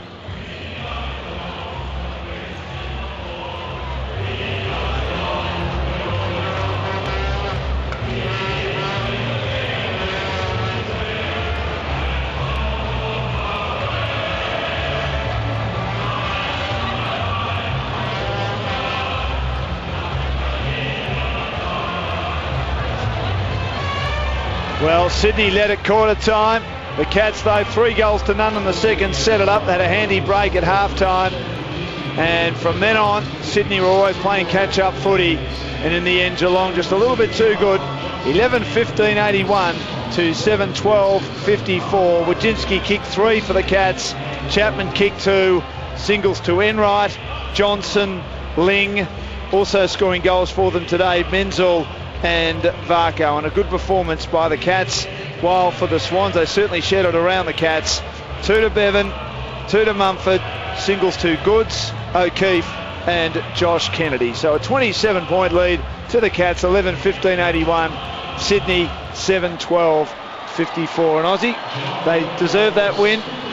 They were behind at quarter time, but you just got the impression in the second quarter that those experienced, not that Sydney are inexperienced, but the more experienced hard bodies of the Cats had the better appetite for the contest. Yeah, probably after about the 10 or 15 minute mark of the first quarter, Dan, they were in control of this game. They certainly got off to a slow start, but after that, finished off the first quarter really well, dominated the second quarter. Of course, Sydney with their strength and their leadership came out in the third quarter and competed really well, and then Geelong just finished off the game brilliantly in the last. Having said that, I mean, if Sydney used the footy a little bit better, don't make some really basic mistakes, some missed opportunities, but that's footy. Geelong made the most of their opportunities. Spoke about it in the second quarter with guys like Enright, Chapman and Wajinski that kicked some really critical set shot goals, whereas in the same sort of position, Sydney missed those opportunities. So they'll definitely be disappointed, Sydney, with the loss, but I think there were some things that contributed to the loss that they can improve on for their next game in a fortnight. I know I was sort of harping on about it a lot, particularly after half time, but just their forward line structure, Aussie. I mean, it got to the point where there were times where it was just McGlynn up against about 2 or 3 Geelong players, and it just all seemed to unravel. They kept breaking down either across half forward or that kick out of defensive 50. Is that a structural thing, or just players not playing well? Well, I reckon they were one tall light on tonight, Sydney, and I know that might sound strange. The only thing that I probably would have done different is I would have played Adam Goods at centre forward for the majority of the night. He seemed to be floating around without being at centre forward or running through the middle for any sort of decent period of time. And what that allowed to do, with Jesse White having to change with Shane Mumford in the ruck, guys like McGlynn and Bolton, Bevan early were the targets inside 50 for Sydney. And once they got in control, Geelong, they just put an extra number back. Then they freed up someone like a Scarlett or a Milburn to be that extra. They read the footy really well. They don't panic when they get it. And when Sydney were going inside 50, it did break down because Geelong had an extra number there, and it just happened to be one of their smarter players in Scarlett or Milburn. Yeah, I just found it just a bit frustrating from Sydney's point of view that when Kennedy kicked that goal to get the margin sort of round to the 7-point mark, they also didn't seem to have that spark, whereas Geelong, whether it be the experienced players or maybe just better players, they seemed to lift when it was game on early in that last quarter. Yeah, they did. They did lift across the board, Geelong. I thought, to me, I'm big on the weighted numbers in footy. That if you've got 22 that contribute, and they don't have to have massive games. Someone like a Christensen for Geelong didn't have a massive game, but he did a couple of things here and there where he really contributed. Whereas Sydney probably had 4 or 5, and I won't go through them because they're young guys and they're inexperienced and they'll learn. Just didn't have much impact on the game at all. It was surprising the way they used the subs, wasn't it? I mean, you thought that Jesse White might be one that would be subbed off for Gary Rowan, and I think we thought maybe Mooney didn't have a great night. I'm in the rooms. Would be subbed off for Geelong. We'll get down to Shannon in the rooms in just a second, but it didn't work out that way. In fact, we can go down to Geelong rooms now and hear this song.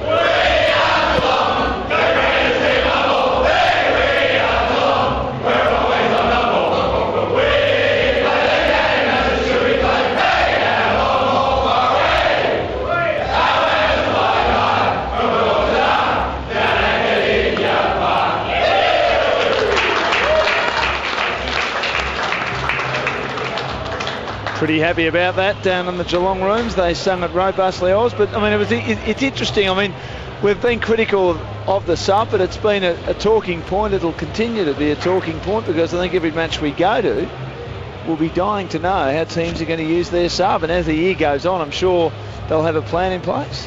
Now, guys, sorry, I'll just jump in because we've got Jimmy Bartell with us. Jimmy, first of all, congratulations, 27-point win. It was a hard effort in the end, wasn't it? Yeah, I think everyone knows what you're going to expect from the Swans, and that's a tough grind all night. They never give in, and even if you get a goal or two up, they just keep coming at you.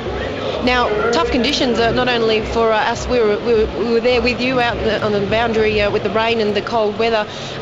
What about your first winter wet weather footy? How tough was it? Yeah, it's pretty tough, but that's probably a typical Geelong day, actually. We get pretty ordinary weather down there at Geelong, so I think the rain doesn't bother us too much. Up to you guys. Jimmy, it's Aussie Jones here, mate. I thought Wojcinski was super for you guys tonight. He just ran, took the game apart with his leg speed, but also finished with some critical goals as well.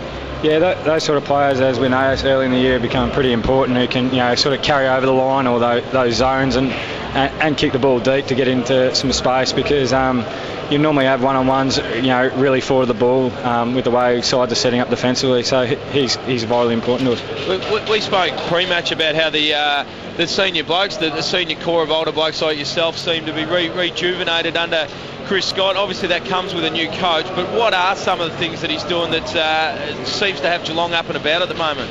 I think he probably asked for more of an even effort from everybody, and that probably means that 12, 15 blokes are going to have to play between those half forward to half back, wing, all that, or on ball rolls, all those running roles. So everyone's going to have to be more adaptable in what they have to do and share the load around. You highlighted that a couple of weeks ago with obviously some of the positional changes, maybe a little bit more set in the structure today, but we mentioned up here as well just that even contribution. Someone like a Christensen, who's only a young kid, didn't have a lot to do, but he still played his role. That's obviously critical to you guys. Yeah, some of those young boys have been in the system now for about 2 years, so they're ready to go. They've earned their spot. We haven't actually given it to them like some people think. Like, they've actually pushed with good performances in the VFL, so they're ready to fire when they come into the side.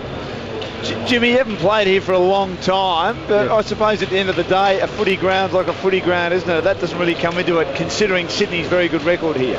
Yeah, you're right, but it is a tough ground to play on, being so short, and you can get trapped in kicking the ball pretty wide, but I think probably being a wet night probably actually helped, where you're able to just bang the ball forward and try and win it in the contest.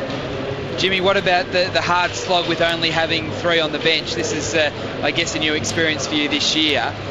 Was it extra tough?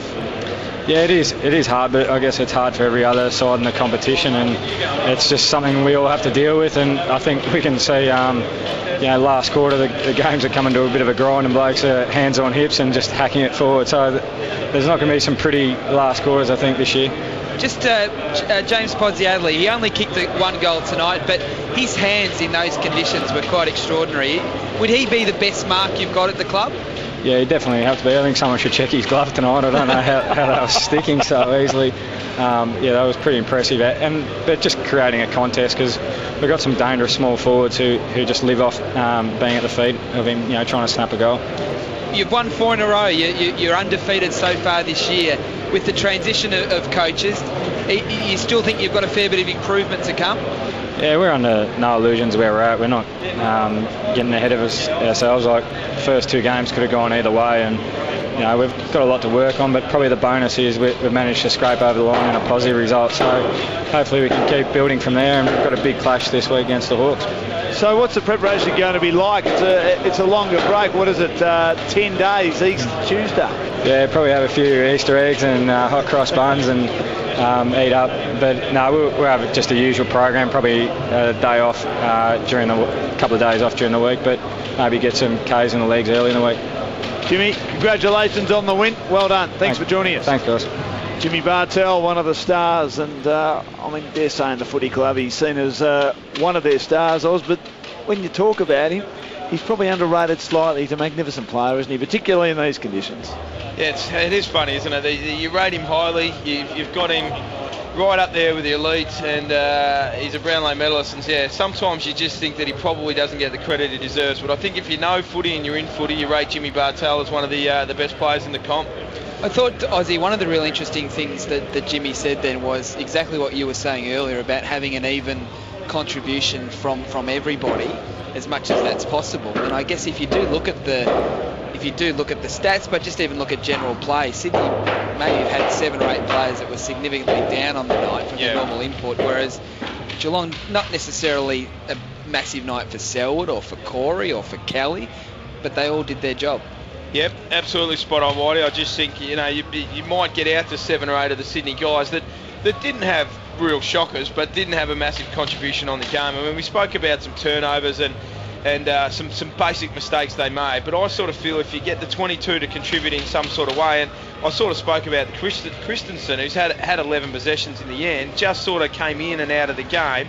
That's sort of what you want from a small forward, whereas Sydney just had some guys, and I was surprised they didn't sub off at all, but obviously they were trying to give Mumford support, but my reasoning was with both the subs that Mooney and White were both playing in the ruck but having no influence on the game. So to me it didn't matter if Goods went into the ruck to relieve Mumford, because White wasn't having an influence and neither was Mooney. They could have played any of their tools to give him an opportunity. So I was surprised, especially with the heavy conditions, that they took off someone like a Hunt, who wasn't having an enormous night, to replace with a like in the Milburn, whereas I would have thought another runner would have been critical. I still don't know whether John Longmire knows the answer to this. Where do you play Adam Goods? Because they tried him early in the season as a permanent forward, and then things weren't working too well, so they put him into the midfield, and then he starts dominating again. But tonight he was okay in the midfield, but again breaking it down across half forward. Does he have to go back to that position? I think in the side at the moment he has to play at centre forward. I think that he has to, especially with no Bradshaw. Jesse White doesn't deliver enough. I think that Adam Goods needs to be at centre forward, and I know that costs you his run and his work rate through the middle, but they need to back in their young midfield types. You know, guys like Kieran Jack and Hanbury are pretty much going to be in the midfield for the next few years. Give these guys the opportunity to play some really good time in the midfield, especially because they absolutely fell down at centre forward today, and that's where Goods could have been stationed for the night. It's almost like the problem that Fremantle had with Matthew Pavlich as to where to play him, because he can play both roles so well. Where's the best position for him for the team, not necessarily for the man himself? It's the perfect, you need two of them, isn't it? You need Goods kicking it to Goods, leading himself. You need Pavlich getting 25 through the middle and kicking it to himself on a lead. I think Brendan Goddard last year was one of those players that would have loved him through the middle and on a half-back flank. They've just got to get it right. I think the way they use Goods tonight isn't going to help him, because he didn't play midfield, he didn't play forward. He actually looked a little bit lost to me.